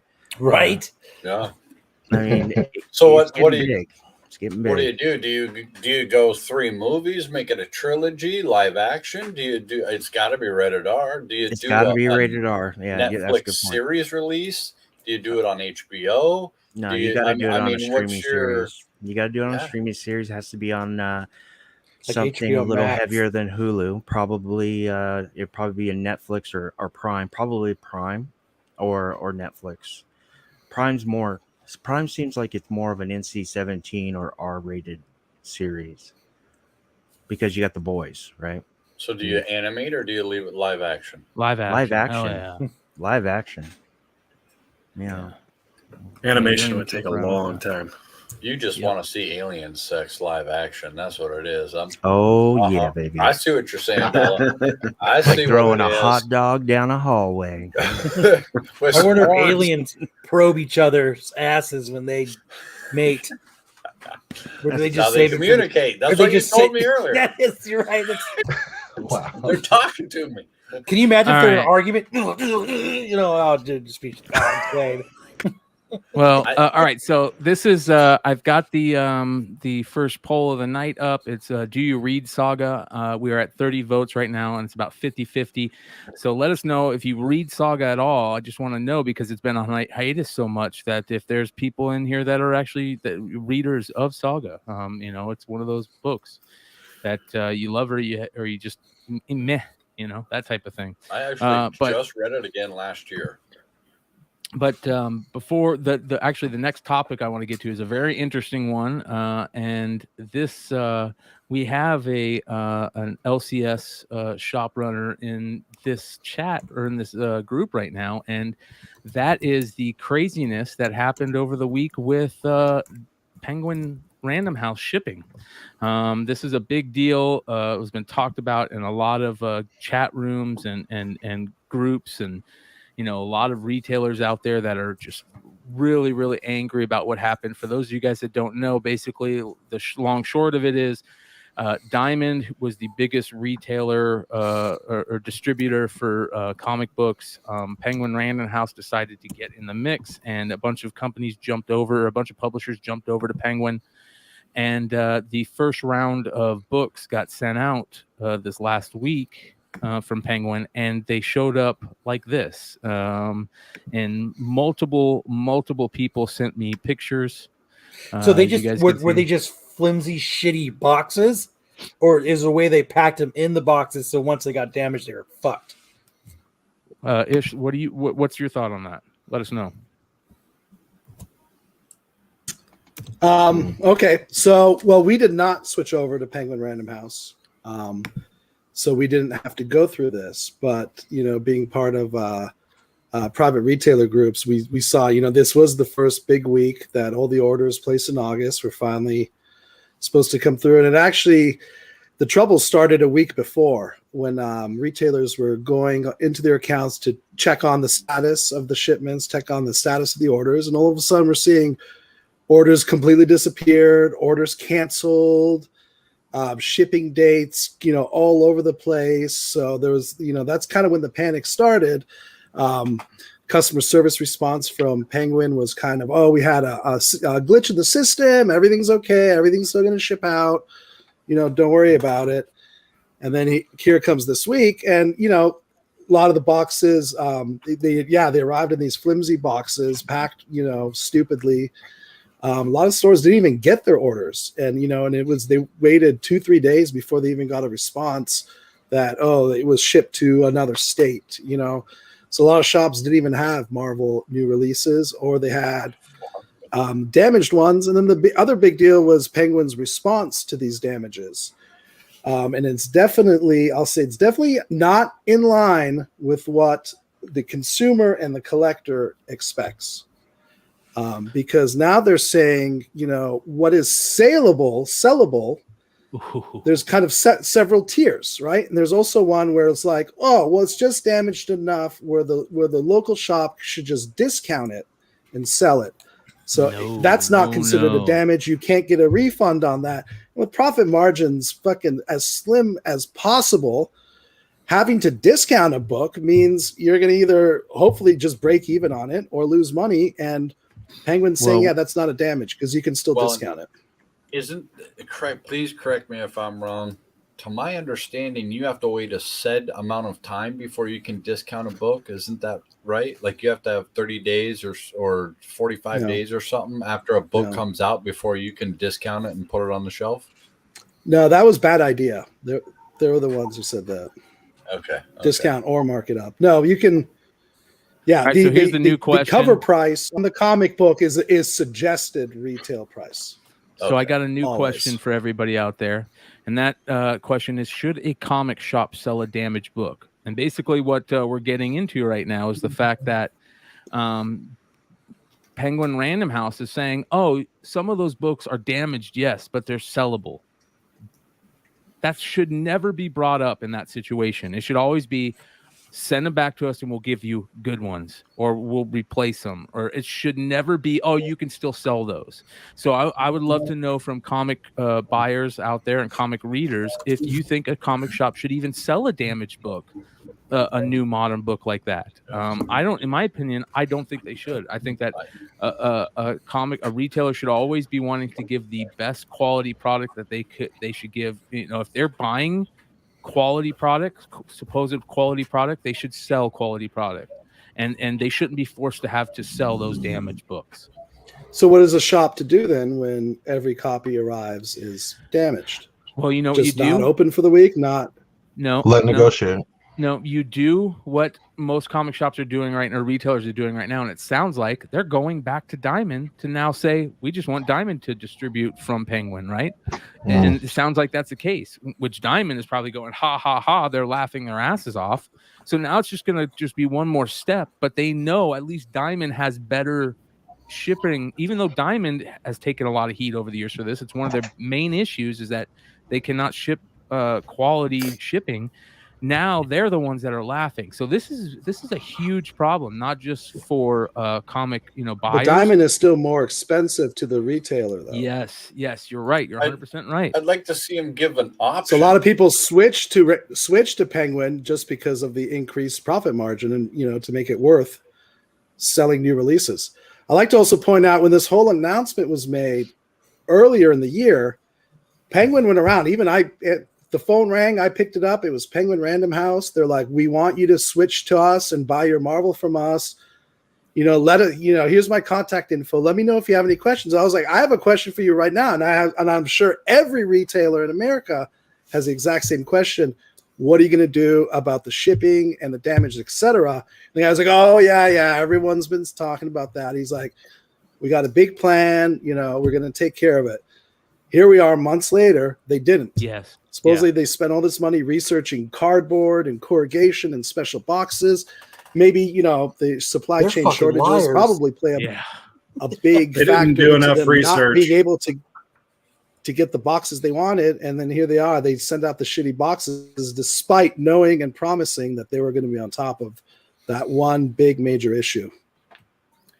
They didn't do enough research. They needed to look at more cardboard. Yeah, and Fred Bruno has a great comment. He says, "These are collectibles. Why would you buy something damaged? They're collectibles." Because I want one that I can collect and not have to open and read, and then I want one at a discounted price that I can open and read. That makes no sense, dude. That makes no sense. So I don't think Penguin really understands books collectibles. They're a mass market company. So you want books to continue to get damaged and not just get two? No, but I think he's coming from like a consumer perspective, though. Yeah. So if just so people understand, so say Penguin gives them the option, hey, you know what? Sell these at, let's say it's just $3.99 a cover. So you guys sell them at $1.50 or $2, and we'll pay you the difference in all of it. And this is your option. You don't have to. If you want, you can send them back and we'll reimburse you. But if you want to keep, half of them and sell them at $1 or $2 for cover, people like some people, not everybody, obviously, but people like me, I'd be like, "Oh, that's a brand new book, and I can buy that one for $1 and buy this one for $4." But it brings up a good point. One of each, because this one I can read, and it doesn't matter if I run out of do toilet that paper. with a regular I one. can use this one. Get the that doesn't make any sense. But we're talking about this as the buyer and collector and reader. But like Ish was saying, okay, so you just say, "Hey, it's a brand new book. It's damaged. Just sell it for $1." Well, Ish already paid more for that, right? But that's what I'm saying. Yeah, I just spent $225 on that comic. They would reimburse Ish the rest of that money. Hey, yeah, but that's not what Penguin is saying. Penguin is saying, but they're not. No one's going to reimburse them. Penguin is saying, "Buyer beware." Preface it when I said I'd like to see them give some options. Here's of the options I would like to see them offer. Yeah, Penguin is saying, "Buyer beware." You get what you get. You don't throw a fit. It's on you now. Yeah, and that's 100% wrong. I think that's 100% trash, and they have to do it that way is terrible. But there are collectors out there that don't care. Can't fix it. Like Ish and I were talking. Like he has a customer that he fucking Todd McFarlane's the books. He fucking straight rolls them up as he's in the fucking store. Now I could see them not caring, but my whole point is we have a percentage of clientele, new book readers that are just literal readers. They don't care what condition the cover's in, as long as they can hold the book and read the story from beginning to end. Thank God for them, because they stave off a lot of the profit loss. With the it might have a little dirt on it, and I'll buy it for $25. Exactly. Gordon knows all about that. There's people out there that want to buy a reader copy. I just want to read it. Yeah. It got a little dirt. I don't care. I'm gonna. But my thing is, if I'm going to buy something, I want a brand new. I want it in the best condition I can get it in, and that goes for almost anything that I buy. Though, yes, I'm not going to go buy a brand new car and go, "Oh man, there's a dent in it," but fuck it, I'm just gonna buy it anyway because you know what? It's just a dent. It still Well, drives you've got okay. your daily driver, and then you've got your fixer-upper in the garage. But then Kyle takes his books home and manhandles them at home. But he's already bought them, so he can manhandle them all he wants. I feel that. I want to buy them nice. I can damage them myself after I buy them. That's my own problem. If you want to scuff the corners by thumb fucking them at home, that is definitely your choice. Your decision. It's your comic book. That's your option. I mean, we call it That's probing. just it. That's just it. You have Probing is a options. professional term. Yeah, You have options. There has to be at least something more than just like a take it or leave it. Well, yeah. So that's in that business we have to cater to several different types of customers, just like most businesses have to. And there's the collectors, and some of the collectors there's levels of pickiness, and some people do want those 9.8s and hope for the 9.8s. So it's tough, with distribution and shipping being the way it is. But you were saying something about Penguin. There's certain things they consider damage and certain things that they don't. Weren't you saying Exactly. that? Yeah. So a corner scuff, Penguin's like, that's perfectly fine. Sell it. You're not getting a refund for that. Did you guys see blunted corners? Well, If like comic, the cover is torn in half, they'll probably be like, "Oh, okay, that's a damage." According to some graders, everything's got scuffing and corner damage. So, yeah, I don't know. That's a little ridiculous to me. I I think fully we're gonna be expect talking Penguin about to work on this, correct it. Yeah, we're going to be talking about this is for a just kind long of time. out of the gate stumbling. All right, Like I let's know get my into- pull box though. One more thing is if I see it it's dented or there's blunted or something, I switch it out. I switch it out in the store. Like I don't go through each page of my books, but there's been a couple times where I'm like, fuck it, I don't care. It's the last copy I can't find anywhere. I guess I'll get the damaged one. Whatever. I mean, I've done that a couple times. I'd rather not. Yeah, though. but it's not when it's first released, is it? Sometimes. And JJ brought up a good point. I brought up the same exact thing. It's that grocery stores do it. Yeah. If there's a dented can or something, they discount it, and it doesn't even impact the food of what the actual part that you're buying it for. It's the appearance. But I'm sure they've got a Yeah. much bigger profit margin on that canned food. They have the wiggle room for discounts. Unfortunately, in comic books, you don't have that. Not wiggle as room. much. What's the discount I mean, with, an with eight- Penguin? Is it 50% like Diamond? For Yeah, it's retail? 50% and free shipping. Oh, Everybody mean- loved that free shipping until yeah, this week. right. On an $88 can of beans, I don't think there's a huge profit margin. If it cost them 3 cents, then Well, they can still sell it at 60 cents and make their money. Well, if you talk Shout to out any, to CDP in the chat. you talk to any brick and mortar, at least the ones I've come across that are still in business, they basically tell me that they don't plan on making a profit on new books. It's just more of a break even to bring. It's like a marketing tool to bring people in their shop and buy the other stuff, the Yeah. collections they buy. Yeah, so then they can't afford to take a loss on those books. Yeah. people still go to stores for that. I just go over and talk to Brian, and I'm like, "Shit, what do you got in one of these rooms?" Yeah. Oh, there's 10 boxes of crap Miss that I those want. days, man. Miss those days. You can find me on Whatnot now. Star Yeah, Wars for real? Sunday. I hope I get approved for Whatnot soon. All right, you're not- listen, hey, oh, hey, man. we're not Play going to get into all the LCS. craziest Whatnot stuff yet because people just love the Whatnot talk for the end. I know that's for sure. But Oh yeah. the next story on here, which is a very interesting one that Ish found, and I did not know about, but it makes a lot of sense now. Was, we're all talking about Venom and the symbiotes, and with Venom showing up in the MCU now, and it's just opening the door to a lot of stuff. Did you guys know that Venom was initially supposed to be female? It says here, as part of the fanboy rampage over the creation of Venom on Bleeding Cool yesterday, Venom co-creator David Michelinie also talked about the change to his initial origin. Before Amazing Spider-Man 300, the concept of Venom was teased. that someone else had the symbiote costume and pushed Peter Parker off the subway station without triggering his spider sense. As you speculators know, that's Web of Spider-Man 18. That's his Web page right 18. here. Yep.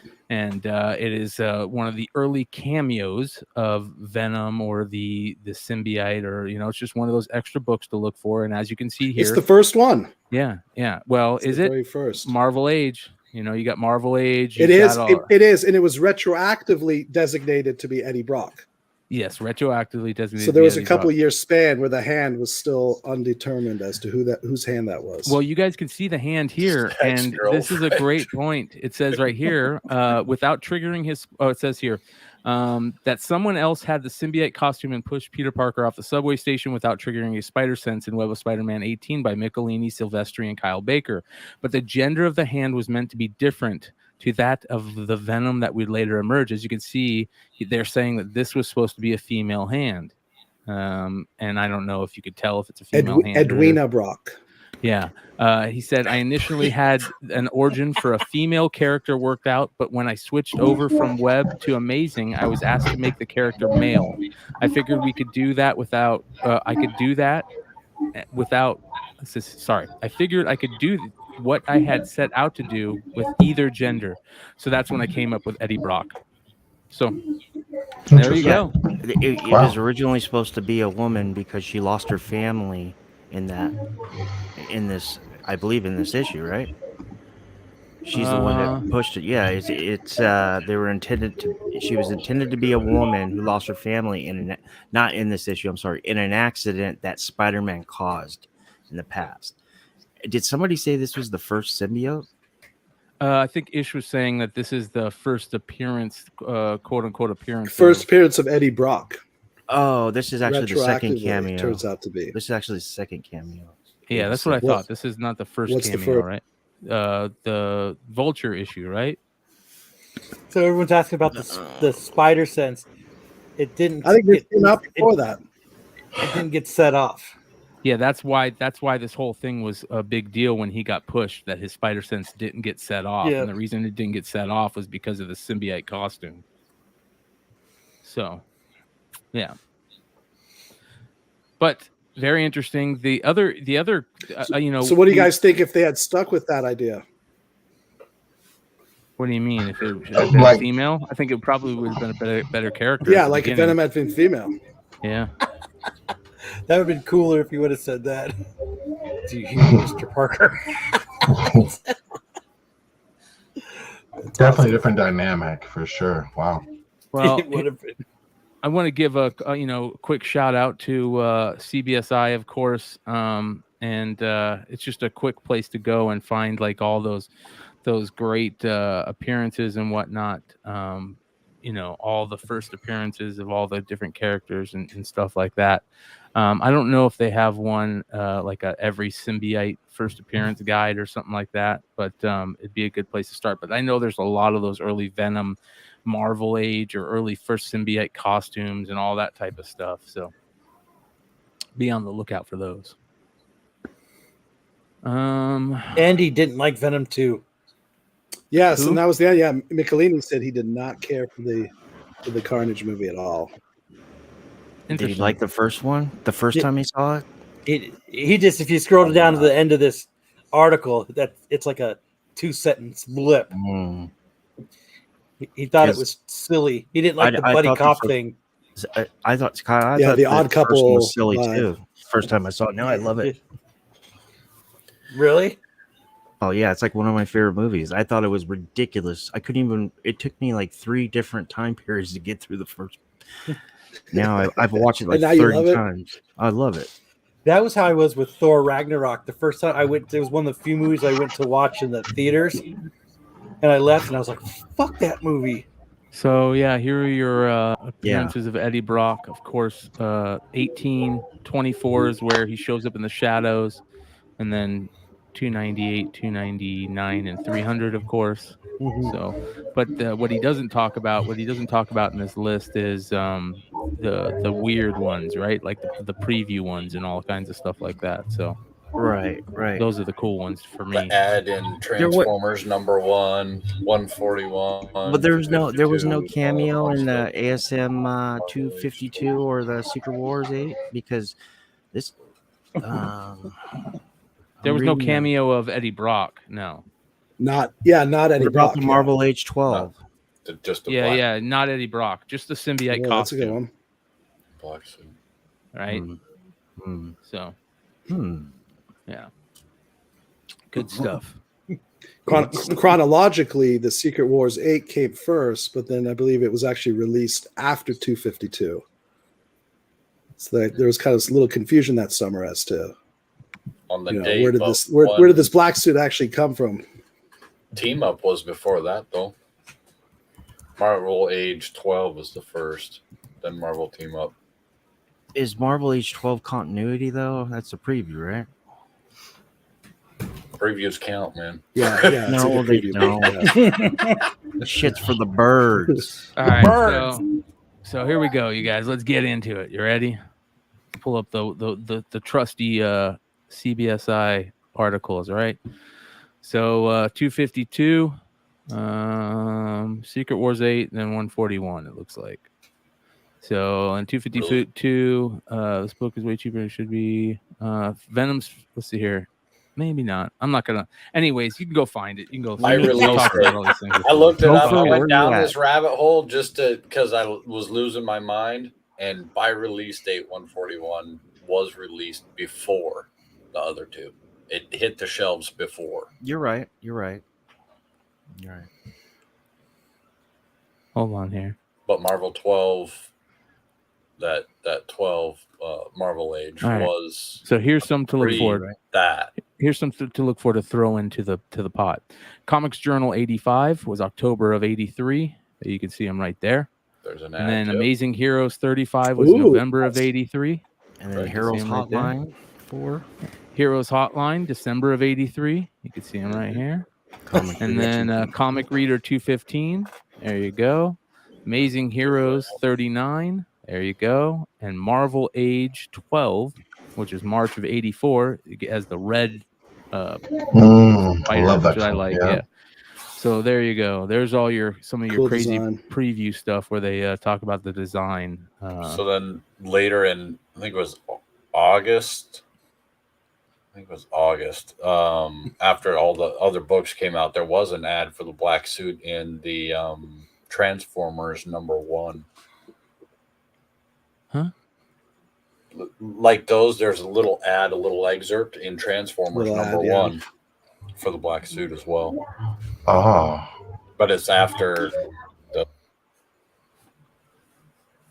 This is kind of like Batman's first, visual appearance in Action Comics number 12. There's like a little panel, kind of an ad for a new character, and Are you sure you're there's not talking Batman, about- not full body. Because I know he was in Transformers number 3, which is the quote unquote third appearance of the black suit Spider-Man, they call it. No, this is just an ad, like in an ad page. It's not even like in the book or storyline or Like continuity. the Hulk It's just- 181 ad that's in Daredevil and Thor. Right. It's like a preview. A lot of teaser. people missed that one in Transformers, though. Hold Yeah, on, I'm like looking- the You can't say they were missing I it. went, in I Action went 12. deep down in this rabbit hole, and it was. I'm reading Transformers it was 1 right painful. now. I'm going through the pages. Oh snap! Let's see. All right, we're gonna get This quiet. is We're really gonna wait for the unless- answer. Everyone's like, This is- like towards the middle. Unless he turns into a Mac Diesel, that looks like Optimus Prime to me. No. the suspense is killing me. I hope it continues. Almost Optimus done. black suit. Halfway through. Oh. Nope. Mm-mm. Check. Uh, I think it might be 3. Sorry, Solo. 1 out of 2 is not bad. Nope, I've seen it. I've held it in my hands.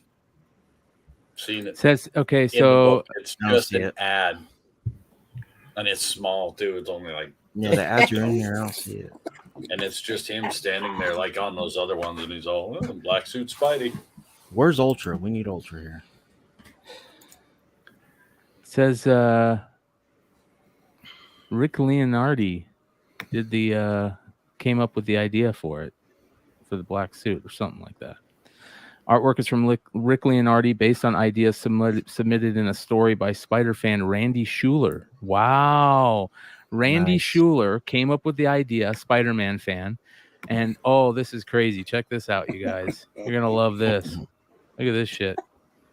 Here is the letter that Jim Shooter sent to Randy saying, "Dear Randy, I want to buy it. We'll pay you $220 enclosed. Find a work made for hire agreement and a voucher. Sign it where marked. Write your social security number on it and somewhere and return it, and I'll fill in the rest. We'll want changes made in this plot, which I'll fill you in after your return." So they bought it off a fan, an idea from a fan. How cool is that? That's Wow. awesome. I didn't know that. For $220 For a bargain price. Dude is kicking himself in the ass now. Yes, he is. Dude is kicking Bargain himself. price. Wow, the artwork, yeah. Spider fan Randy Schuler. Below is the letter from editor-in-chief Jim Shooter offering to buy the story. For full details, check out Randy's 2007 statement about his original story and idea for the black suit. They paid him $200 for the black suit, but that letter's worth like $18 million right now. Yes. Yeah. That is freaking cool, man. I love finding stuff like that. I love it. All right, That is cool. on to the next thing. Where's Ish? Ish, he's missing his time to shine because it's time for he ducks out just in time for Star Trek news. it is time for the nerds to unite and to talk about the greatest nerd story in the world. Where did he go? All right. Well, skip it. I'll talk about anime crap. Yeah. All right. Let's get into some anime good stuff. All right. So at NYCC, we already talked about NYCC, but there was some anime news that came out of NYCC, and that is right up Sam's alley, and that is the Dragon Ball Z Super. Dragon Ball Super. Yeah. Dragon Ball Super is it's the fourth TV series. A lot of anime fans are very familiar with Dragon Ball Super. It follows Dragon Ball Z. It basically retcons Dragon Ball GT, possibly retcons it out of existence. But the anime series for Dragon Ball Super has ended. And this is a movie that's coming out. It's an original storyline. It's not part of the manga. It's also a CG animation style. And after seeing the trailer, after the trailer dropped, it was not well received as far as the animation style. It's very similar in style to the Marvel's What If style animation. It's hard to get it from just stills, but it looks very different from what we're used to. Yeah, you can. That's Pan,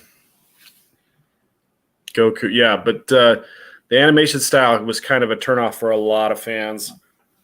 I'm still willing to give it a chance, but it doesn't look very good to me either. I don't really like the style. They also hint at the return of. They also hint at the return of Broly, the Dragon Ball Super version of Broly, who appeared in the last movie, Dragon Ball Super Broly. And Broly's origin and design was retconned as well for, he was in a lot of Dragon Ball Z movies, and he was this kind of fearsome Super Saiyan that was really hard, really difficult to beat. And they changed his design.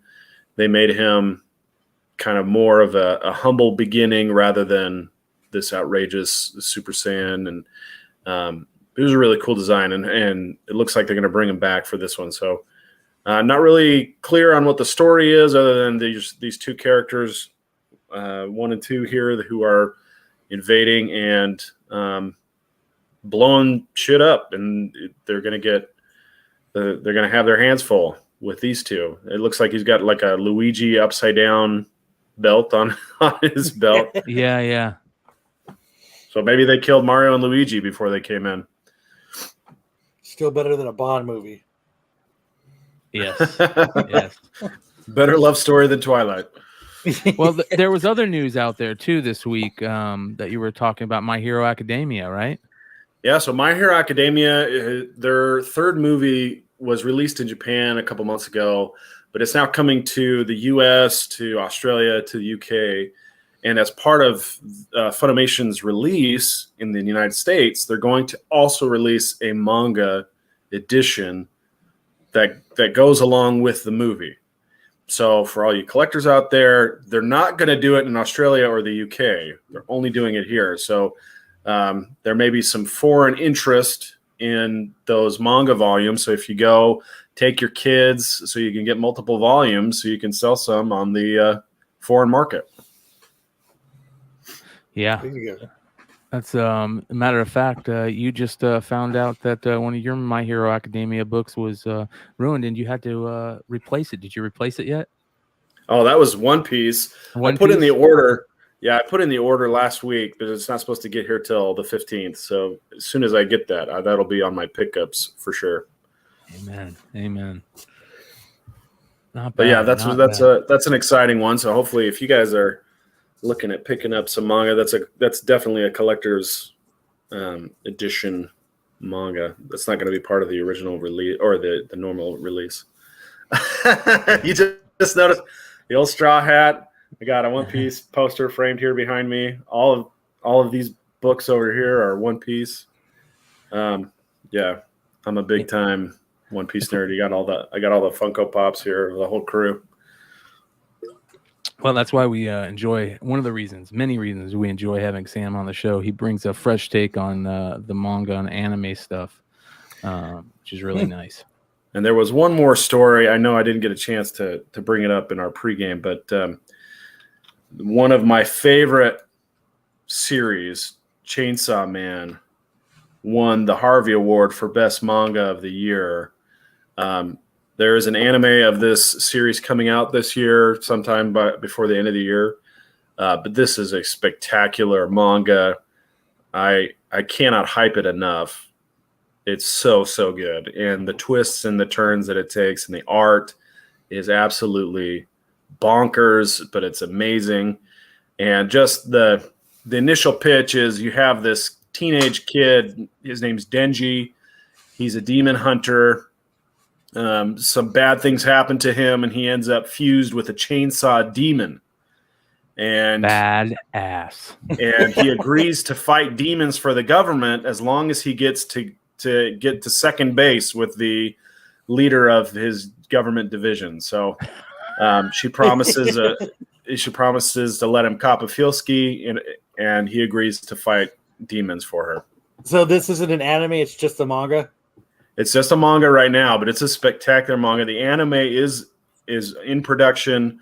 It has been promised to be released this year, by the end of this year, to start. There's only 97 chapters of the manga, which for a manga series is not that much. One Piece, by comparison, has over 1,000 chapters, but they usually they run between 200 and 500 chapters for a good series, and this one was pretty tight at 97. What Not men bad. do to get to second base. Yeah. Yes, sir. Yes, sir. They'll fight demons for the government. Yeah. All right. That's we had the NYCC talk, of course. Before we get into a little bit of spec talk, now that we have Ish here, I want to talk about the Nerds Show. The Nerds Show. Star Trek Discovery has been announced for a 4th season. Is that right, Ish? Not announced. It's in the can. It releases November 18th. The trailer dropped today. So Star Trek Discovery debuts season 4 trailer and premiere date. Very interesting. So is this like what everybody is geeking out about right now, Star Trek wise, is Discovery? Yeah, like I it. mean, in Star Trek, it always seems kind of like season 4 has been kind of the season that really propels most of the shows, with the exception of the original series, of course. You know, and Next Generation, it really was season 4 where it got real good. Star Trek Enterprise, same. Season 4 was when it got real good. Deep Space Nine, season 4. So hopefully, Well, you know, that's what we Ish, they get call again that with when Star Riker Trek grows the Discovery. beard, right? Yeah. Riker's beard. That's Correct. the trope. Growing. Well, the no, beard. that was only in the season. In the second season, he came with the beard. There was a jump, but it was really season 4 where it's like episode after episode was like really the good episodes we all remember. That's great. Yeah. So yeah, Discovery season 3 ended with Burnham finally becoming the captain of Discovery and Saru returning to his homeworld. But if we watch the trailer, we see, and it was pretty obvious Saru was going to come back. He's kind of one of the popular characters, kind of the breakaway Spock kind of data figure of the show. So it's good to see him back. So he's a And, pointy-eared robot. Plot-wise, not Gotta much have has one. been revealed. What's that? He was saying it was like a data, like a pointy-eared robot. I said you gotta have one in Star Trek. Yes, we don't know much That's about all I the have. plot. That fell flat. We'll just keep. We'll just head to Sagoo. Yeah. Yeah, so there's really I don't really have much more information to share other than, you know, you watch the trailers so you can kind of see a glimpse of the plots for season 4, and looks like there's going to be some sort of overarching cosmic threat. I guess it's kind of a little bit vague, you know, so far. And November 18th, and this is on the Paramount Plus streaming network, which is Paramount catalog and the whole CBS Viacom catalog. But this kind of Discovery is kind of their flagship show as far as their original content. They put a lot of money into it. It definitely looks, one of the good things about Discovery, it's cinema quality visuals and tech. And season Nice. 4 definitely looks like they continue that. Some great special effects, great sets. The ships Well, this look set really looks great. cool. It's usually a bunch of cardboard. TK421 says he finished season 3 last night. So there you go. Nice. Yeah, Nice. yeah. William Shatner goes to space. Yeah, I like to think that people are saying. so that's the other big Everybody's news like is apes. fucking Captain Kirk going to space on Blue Origin. Good for him. I think Dude, there's he's that. gonna be like Barely 91. That's insane. Yeah, he's almost dead. Yeah. Well, no, imagine you're 91 and being told you're fit for space. Yeah. I barely Yeah. fit in my car. You know, They This probably dude's were going to like, they were space. probably like, hey, you might die. And he's going, die What on a way to Earth, go! die Yeah. on space. Yeah, it's just meant to be. What a way to So, go! And then you just float out his body into Yeah. Yeah, that'd be into the awesome. vacuum. Yeah. Well, here we go, you guys. Let's get back into comics, as Ronnie says.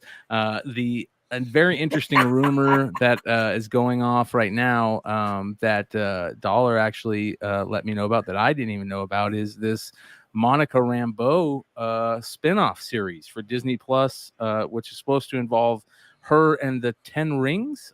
So what's going on with this right now, Dollar?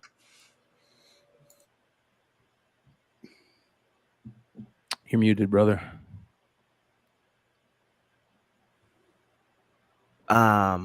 I just found another article while I was like preparing on CBR, just dropped, and I believe it's hooked to this. So okay.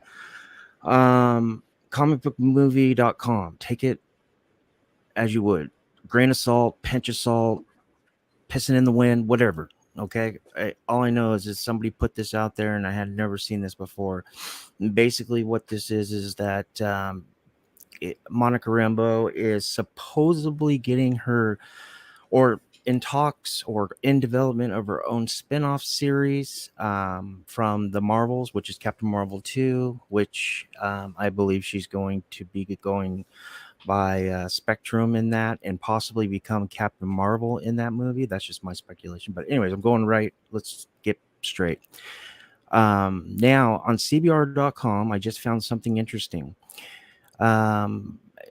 Shang-Chi and the Legend of the Ten Rings. Well, Manger Zhang Jialing is at the end credit scene. She's seen sitting upon the throne, which was once ruled by her father Wen Wu. And according to Daniel RPK,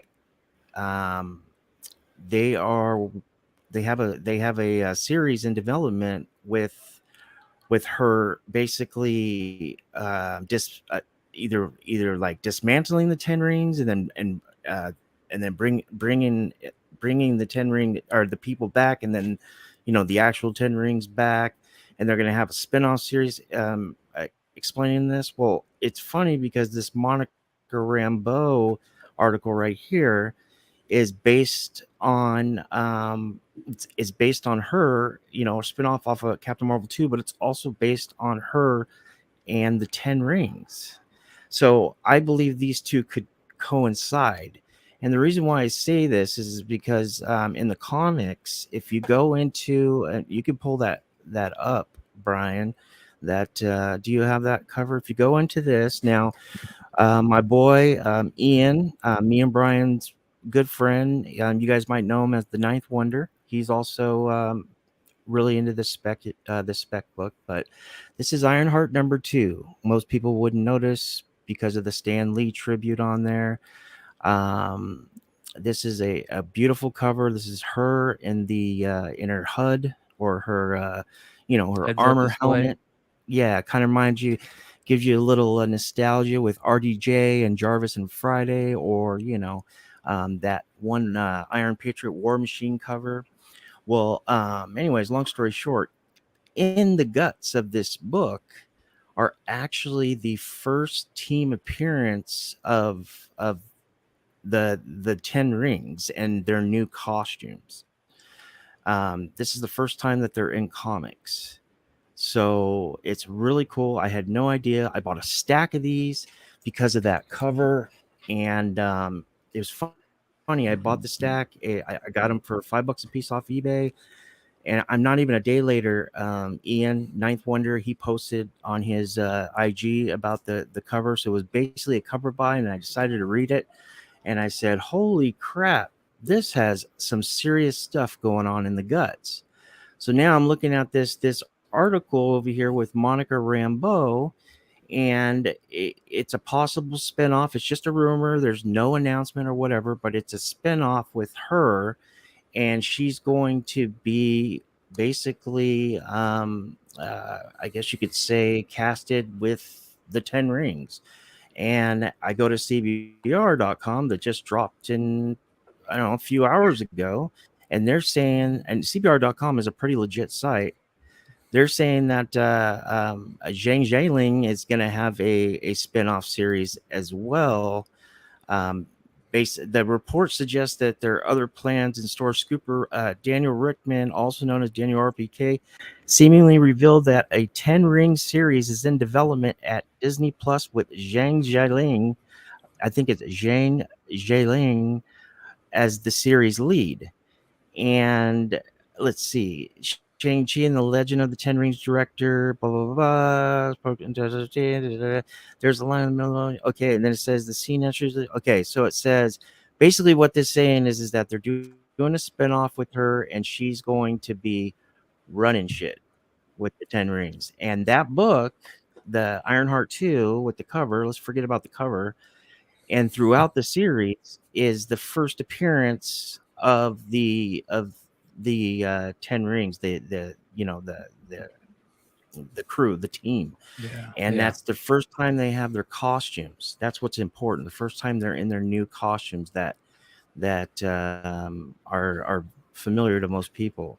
And then the Monica Rambeau rumor is also going to be or not going to be, but is said to be in a spinoff developed with the Ten Rings as well. So they have to be connected somehow. We're also getting the Agatha Harkness new show, which That's was another good announced at point. the same time. Yeah. So if you guys didn't see the Hot 10 the other night, it was just full of NYCC books and Agatha Harkness. And I'm all stoked for the Agatha Harkness series. Wasn't that just that's just in talks, right? They're just talking about developing. Yeah, a that's show just in for it. talks. Yeah. But they wouldn't say anything about it if it wasn't serious. You know what I mean? Well, Like, they wouldn't put that Marvel out if didn't it come out wasn't and say it serious. though. Marvel didn't come out and say that. It wasn't like These are all Remember- rumors. Everything that we Yeah, hear is rumors exactly. until you see it. Yeah, of course. Exactly. Are you So guys excited about those two characters having a Yes, spin-off show? Absolutely. I love Agatha. Absolutely. I love Agatha Harkness. I love Agatha. I'm I love crushing Monica on her Rambeau.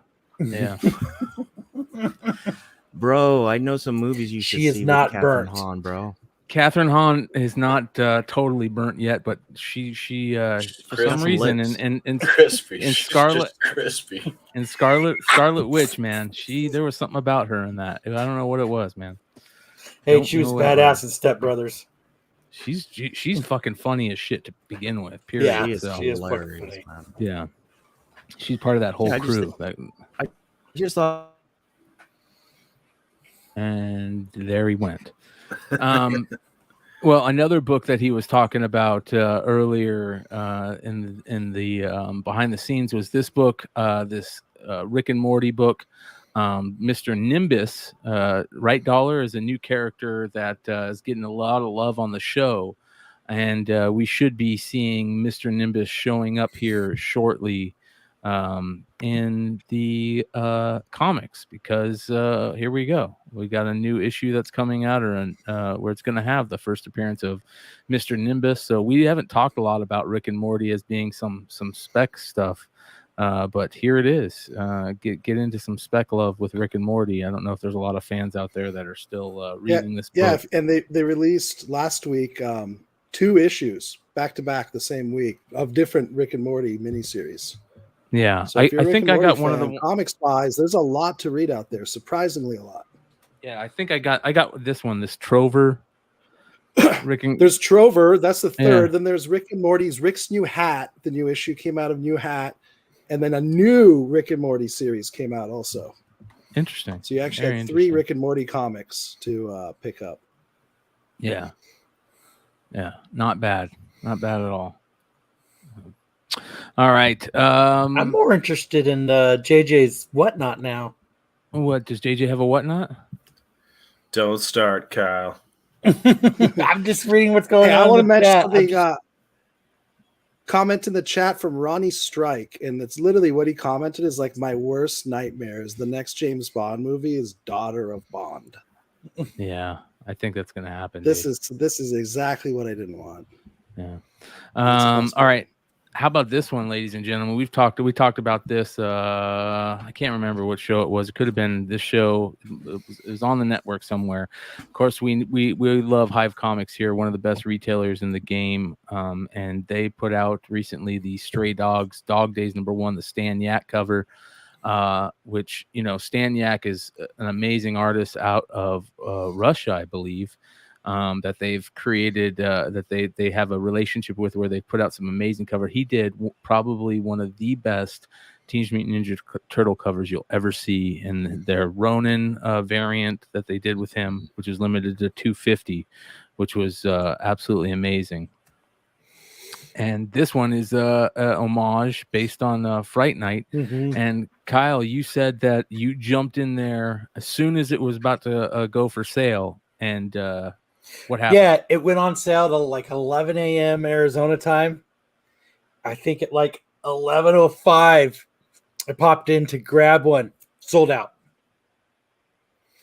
I think it sold out in like a minute. So I was like, what? How? I mean, yes, it's only 666 copies, but it was like, 1 minute. Like, what the fuck? Yeah. Yeah, they had CGC versions available too. CBCS Yeah. versions available. They're all gone. So when I jumped in, you could still get a graded one of the graded ones. Those were the ones that so they offered like a single copy where you can buy like a couple singles, or they had a 5-pack, and then they had the signature ones, and then just regular graded ones. And I was like, fuck, man. So I they was do so have excited for this. they do have a couple still available, but they're expensive. They're like $200 for a CGC Signature Series 9.6 Yeah. or better. So if you guys want a Signature Series available with all three, Which hopefully, yeah. Which movie homage is that? Fright Night. Night. Thank you. So, I was I wanna bummed say because that's I've also been available in a Penguin Random House 2.0. With some slight damage.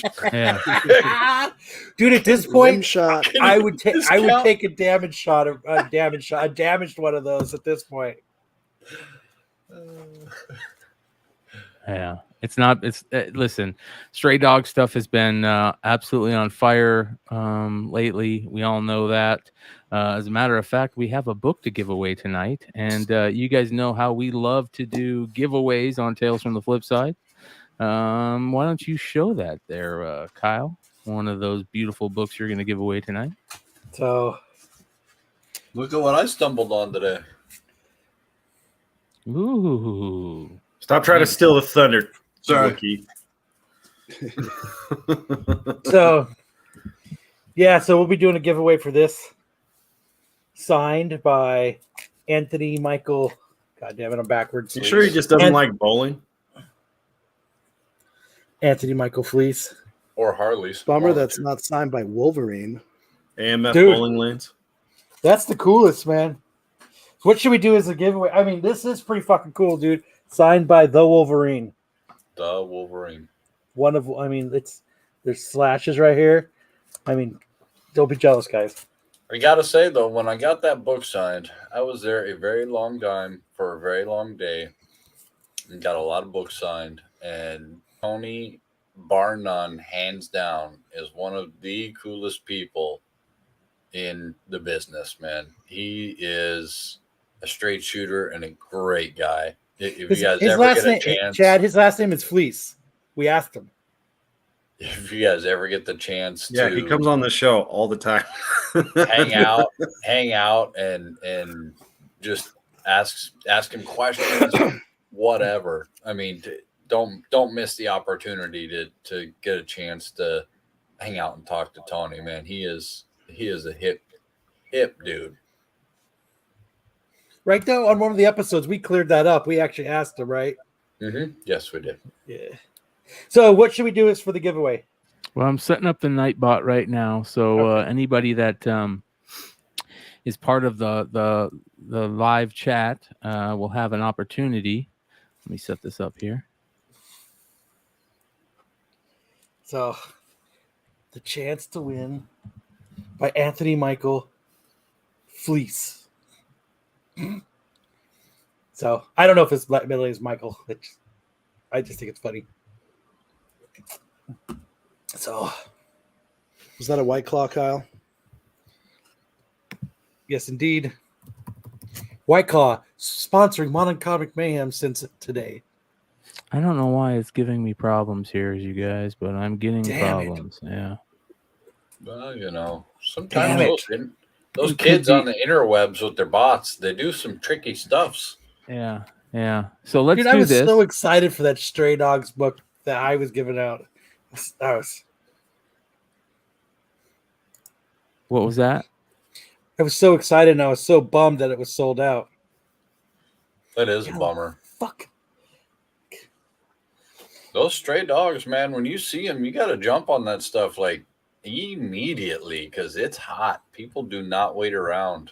They're like, I saw that blank variant and I couldn't pass it up. I couldn't because I had 2 blanks, but as you guys had seen in shows previous, I got stuff done on them. So I had to pick up another blank. And Yes, I like to get white girl wasted off of White Claws. The blanks were not that easy to find. I did not think. I think a lot of other people had better chances at them than I did. But I got Ish got me some of those blanks. So yeah, $1 back. So I don't know. Yep, it's a. I'm trying to figure it out how to set it up here. I have a question for Corbin. You're on mute. Yes. Oh, Did back you now. Yeah. pick up this week the new Arkham book? You know, I did not. Okay. I just got all my books last week. I caught up most of them. I have not picked up the Arkham I'm one. very How is curious as to what you think of it. that? Okay, I'll get that read and have an analysis on that. Yeah, Batman books as a whole, I feel like this week I heard was a solid week, but in general, I guess follow-up question: have you been reading Batman Reptilian? I have. Not gonna lie, I was really. I mean, the first book amazing. I thought, between Ennis's Start writing, off real his strong interpretation out of the Batman, gate, yeah. and it's faded each and every time, in my opinion. If I don't know if you agree with that, but like Okay. by the time we get to this last book, I feel like the artwork isn't necessarily congruent with the type of storytelling, which is basically 30-page conversation between Batman and Killer Croc, who now they're trying to say the reptilian is Killer Croc's offspring, like he's a mother in a weird way. It's weird. I was lost. What a Corbin's top 5 DC right now. It's a rough time as a DC fan for me right now, man. But again, that's mostly going to Did be you a read lot of Batman versus Bigby? Now that I did, and yeah, I like that. I'm You not like really that a one? Ruby kind of guy. I don't really know, like, familiar with it, but Just like give you a the hard type time, of- Chad. the Chad type Cave. of writing style that was there, it did feel very noirish. Felt very like Batman. I mean, basically, he's trying to uncover a murder, runs into Bigby, uncover a series of murders, runs into Bigby. It's one of those classic kind of collision course comics. But I did like the feel of it, especially for a book where you are having two different kind of properties meet. Sometimes that identity of one or the other can be lost entirely. And I feel like this was a Batman book primarily, so the fact that they kept that type of Batman feel, the dark noirish type of feel, was really cool. Let's look at Brian concentrating. He's working hard over there. Are you looking forward to The Imposter, Corbin? I am. Brian, I'm my looking for. I feel like that's going to be good. I hope so, man. Batman's been weird. I hope there's some stuff. I don't think there's gonna be a whole lot of news on DC like fandom about it, but like I've not been impressed this past year in Batman. Just the main title. I mean, Detective's been solid. Detective's been better in my opinion. And in some of the other books like Reptilian, like you said, was a good start, but by and large, I feel like some of the other kind of Bat books have been pretty good. Like, well, I thought Reptilian, was good off the bat. Then like Urban Legends, The Detective. Urban Legend's been good. Yes, I agree. Those have been good. It's true. No, you're right. It just feels like, for me, I think it's like saying, okay, you have all the backbone is the main line, right? And everything branches off of that. It's kind of sad you can't really focus on that because you are, the main one's still kind of meh. You are having to look at Batman. I think Tynion's phoning it in at this point. Yeah, he's just kind of biding his time. Feels like Tynion's already kind of signed off to Substack. Yeah, and it's just a mess. It's like, why start a whole, again, the way to make the most middling of storylines to me is to say, okay, we're going to start this big venture. He wanted to make a proper Scarecrow story, but if you're already phoning it in, there's like any other Scarecrow story we've had, which kind of basically once again drives home the point of why we don't have a definitive Scarecrow story, either because the writing's not up to speed or the character's not there, or you have I think Tynion's a very talented writer, but because he's phoning it in, it's not adding up, or he's not giving 100%. It sucks. I'm glad for him going to greener pastures, but like I'm also invested in all these books, and if I'm paying for it, especially as a reader, I want to enjoy what I'm reading and not just be like, oh, okay, next, okay, and that's what I feel like right now. I agree with Darth right here. Robin is the best DC book out right now, and that's why I was just going to ask you what you thought, because I know you're reading Robin, right? So he's saying sleeper, you should be on it, or sleeper like this is boring.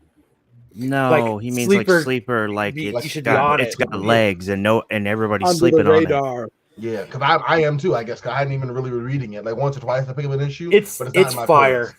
Okay. Hey guys, I have 5% left on my battery. I don't know what's going on my Mac. Usually I get almost an hour and 30 minutes. That's the problem. You're good, brother. It's okay. I just wanted to nice to touch on two things before I go, but I have to leave early. Did you guys show the Mr. Nimbus thing? Yep. Okay. Yep. That drops on Wednesday. Make sure you guys get there. It's open order. There's only 2 covers. Make sure you get cover B. Just leave cover A on the shelf. He's not on the cover. It's a Namor parody. He's great reviews for season 5 on the show. That's his first appearance in comics. there was nobody pumping it pre-FOC, and I believe it could have flew under the radar. So grab that one, and it's a decent long-term hold. And the other thing I was touching back on the Monica Rambeau and the I'm not even going to try to pronounce the name. One of Shang-Chi's sisters, I guess. What I'm seeing is that in the Ironheart comic, in that run, in issue number 11 is actually the first cameo appearance of Riri's dad, and then the first full is number 12, and he's the leader of the 10 Rings. That's why that comic is so important. The reason why is because their costumes are being seen for the first time in that comic, and he's the one he's wearing the same costume when he finally shows up in issue number 11 and 12. So I thought it was interesting that they took Daniel RPK took the Shang-Chi scoop, and then he took the Monica Rambeau scoop, and he put 10 Rings in together. So something's definitely brewing with the 10 Rings, and you should definitely pick up Ironheart issue number 2, issue number 11, and issue number 12. Thank you, brother. Thank you. All right. Awesome. All right, we'll talk to you soon, brother. Fantasy football tomorrow, Brian. Make sure I'll help you. Is your site lineup set? Yep, we're good to go. All right, guys. Hey, All right. see you. Nice to meet you, man. Later, brother. Yeah, have a good night, man. Hey, Later. Also, Fucking yeah, dollar dropping the knowledge. Fucking A. yeah, man. Sheesh. Yeah. All right, listen, you It's- guys, it's we're gonna mentioned, set the giveaway to be a comment on below, because Nightbot right now is acting weird. So after this show, leave a comment below on the YouTube, and we will pick a winner for the book that Kyle showed. Kyle, you want to show that book one more time? We'll pick a winner for this book based on the comments, not the live comments in live chat, but the comments on the video next Saturday night. Dope. Yeah. Guys, Kyle, you got anything you want them to leave a comment for? How about this one? We want to know what we should do for a top 5 segment. Yep. Let us know what we should do for a good top 5 segment. Any Top 5 ideas chainsaw. and suggestions out there? We don't care what they are. It could be weird stuff. They could be normal stuff. Give us a suggestion for a top 5 segment, and we will pick one of those random winners for that book. All right. Hey, Please since finish real quick on that. guys, oh, go ahead. Please finish real quick on that Robin, Kyle. Please explain that a little bit more. We didn't really get to What about it? cap off that Robin. So Robin is really, really good. It's not a sleeper like a snoozer, but a sleeper like people are just not aware of how good that is. Yeah, it's just a great. It's just Joshua Williamson is, and like I said it when I reviewed the last issue of Robin on here. Joshua Williamson, just like, he's the guy that got me reading and loving Flash as much as I do now. Like, like everyone likes the Flash, like he is important, but like his writing got me to love, like, make Flash like one of my favorite characters. And what he's doing, and now he's going to be writing Batman.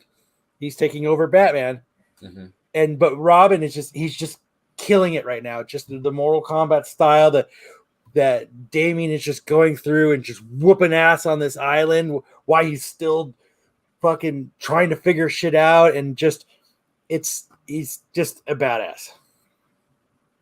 Nice. So, Okay. and What book are they on? What number are they on? 6. Oh, it's still pretty early, so that's good. Yeah, it's Nice. it's a great read. Okay, cool. All right, good to know. Little Recommendation. Yep. Yeah, it's what like Brian and I talk about. There's so many few books out there that where you get a message going, dude, did you read the issue of, and that, like with me and Matt from Absolute Geek, Matt used to be on the show. That's the book that we message each other. Holy fuck, did you read Robin? Like, that's how good they are. They're like, how it was kind of like, when we were all reading Stray Dogs. Yeah. You were And going, what's holy his shit. name? Matthew.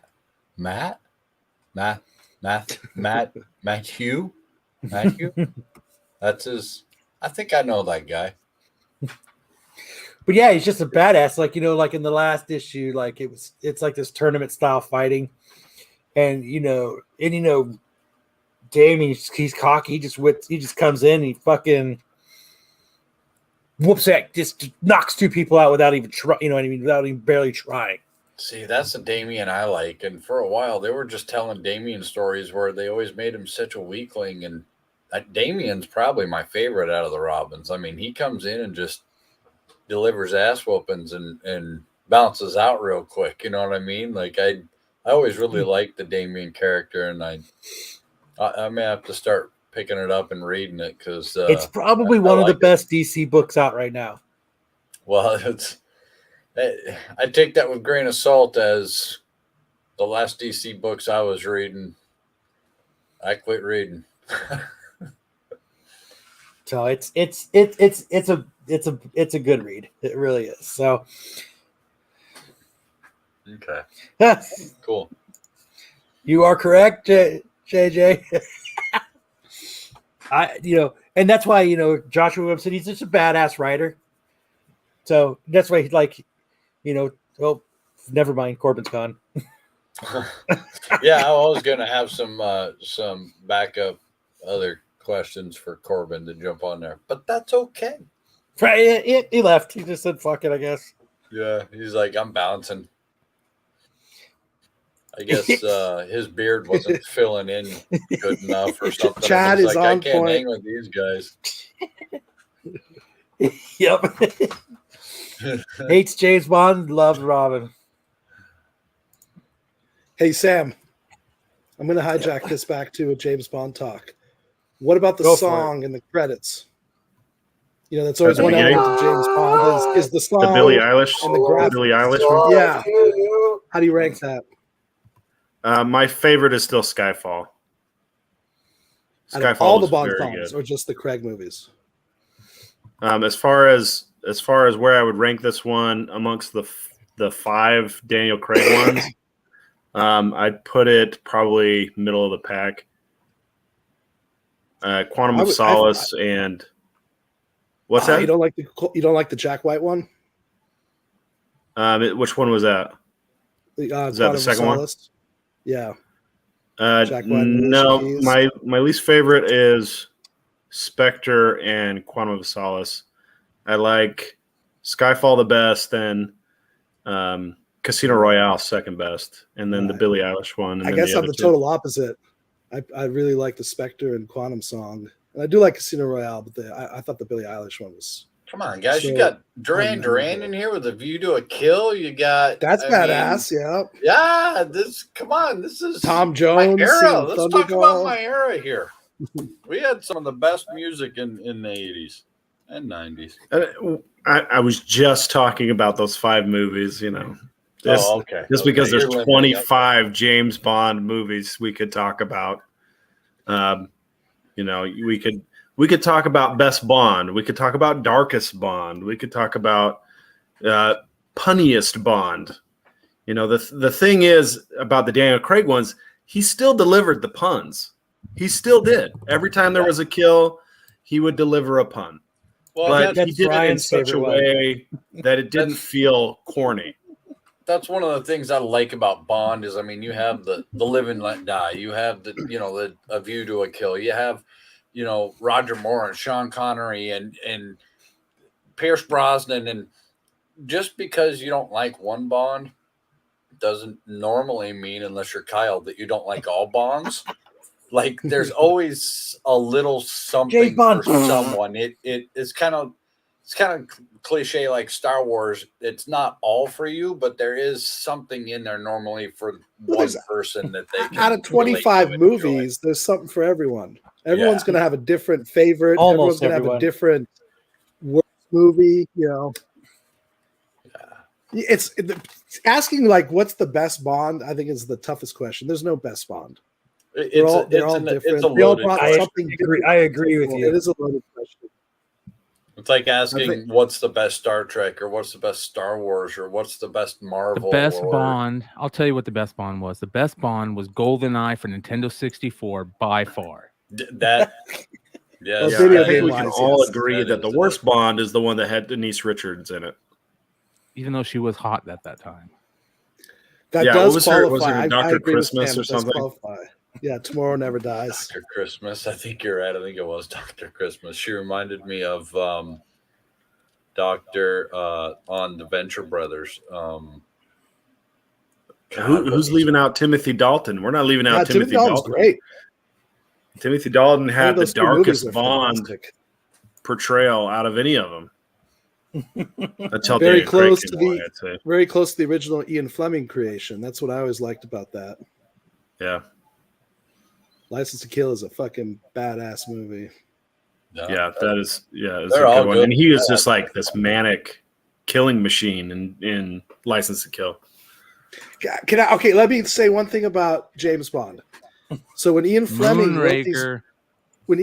wrote these novels, we were barely 3 decades removed from the British Empire being the largest empire in recorded history. It was around like 1915. They achieved the largest empire ever.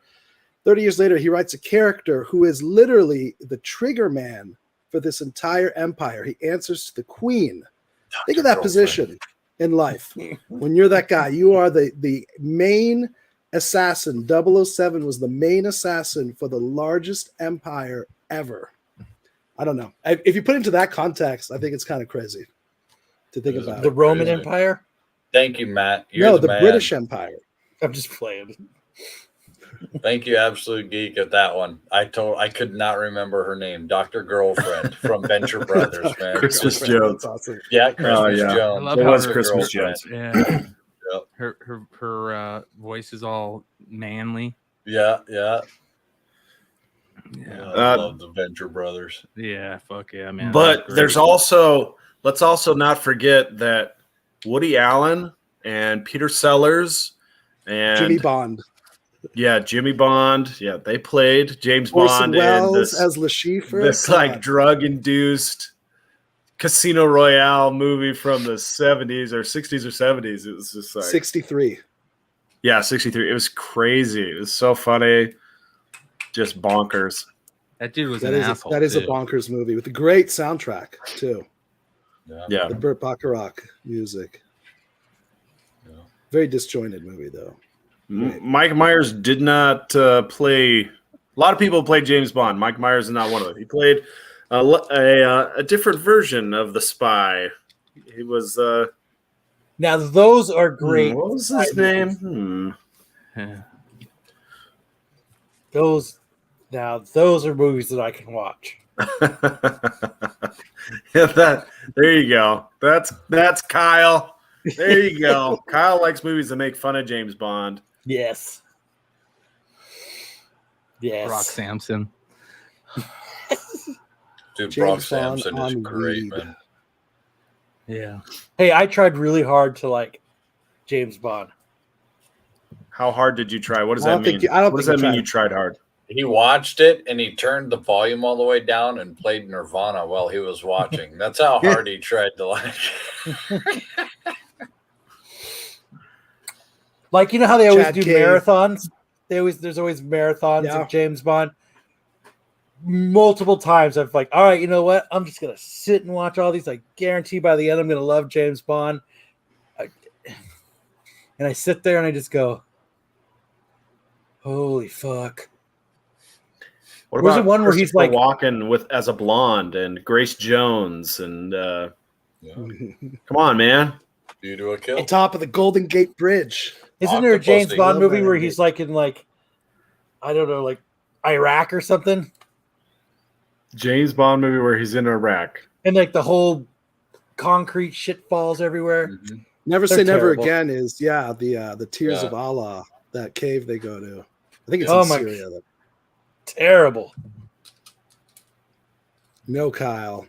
I try. Classic. Look, What you have mean you is watched- classic. Try Octopussy, dude, at the end when Sam, all have them you seen, girls come out and they're just basically ninjas and they're like flying across on the poles and just beating the crap out of everybody. Octopussy. Dude, it was a great movie. Great movie. Those Sam, have you girls seen just On Her Majesty's knocked the Secret Service? crap. Yes, George Lazenby. Yes. Yes. And so what I loved about No Time to Die was the use of the music in that. The theme music. So that Yeah. I thought that was pretty awesome. And then he used That the was very line, the good. classic line, "We have all the time in the world." Totally cribbed from that movie.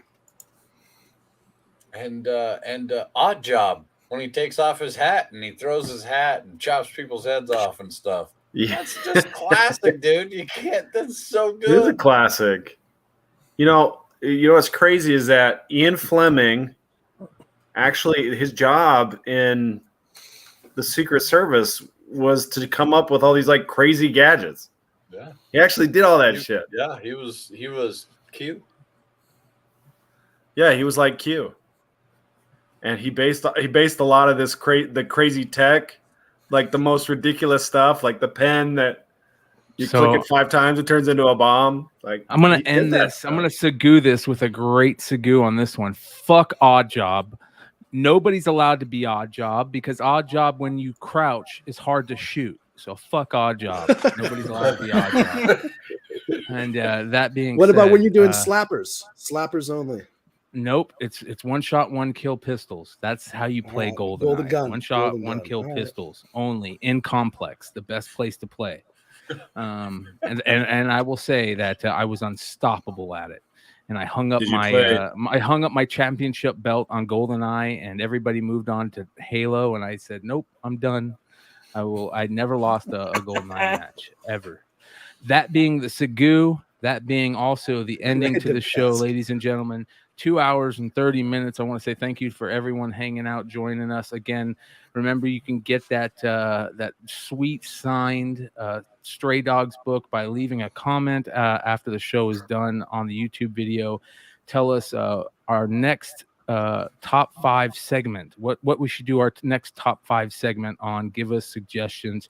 Also, I want to remind everybody out there that if this is something that you feel like you could be good at, if you guys enjoy going on camera and creating content and stuff, hit us up. We're looking for new blood and some people that enjoy creating stuff. So if you love being part of a team and know this type of technology and this type of stuff, there's many ways to contact us. Do it.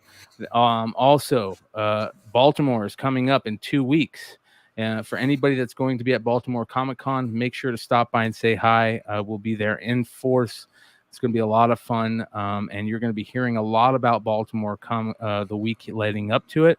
And then, of course, Whatnot tomorrow, Star Wars Sundays on Tales from the Flipside starts off with Star Wars on Whatnot under the Tales from the Flipside account. I'll be selling a bunch of Star Wars book as well as little keys dropped in and out. And that will be at 6 p.m. Eastern time. That will run until 9 p.m. Eastern, where you can find Solo Wookiee and the other Dark Side guys for the Star Wars show on this channel. So make sure you're subscribed. Anything else, fellas, that you can think of? Yeah, everybody out there listening, just pass on the Star Wars show. Don't even bother watching it. Yeah. No, definitely watch it. Now, Sam? Aren't you one of those Star Wars guys now, Sam? No, he's not allowed. Marco he's making a campaign, but I promised Kyle I wouldn't leave this show, so I might be Marco? doing I don't even know who blame that you. is. I don't Don't know be a who traitor, that Sam. guy Don't is. be a Marco who? I don't blame. Hey, I just want to go low.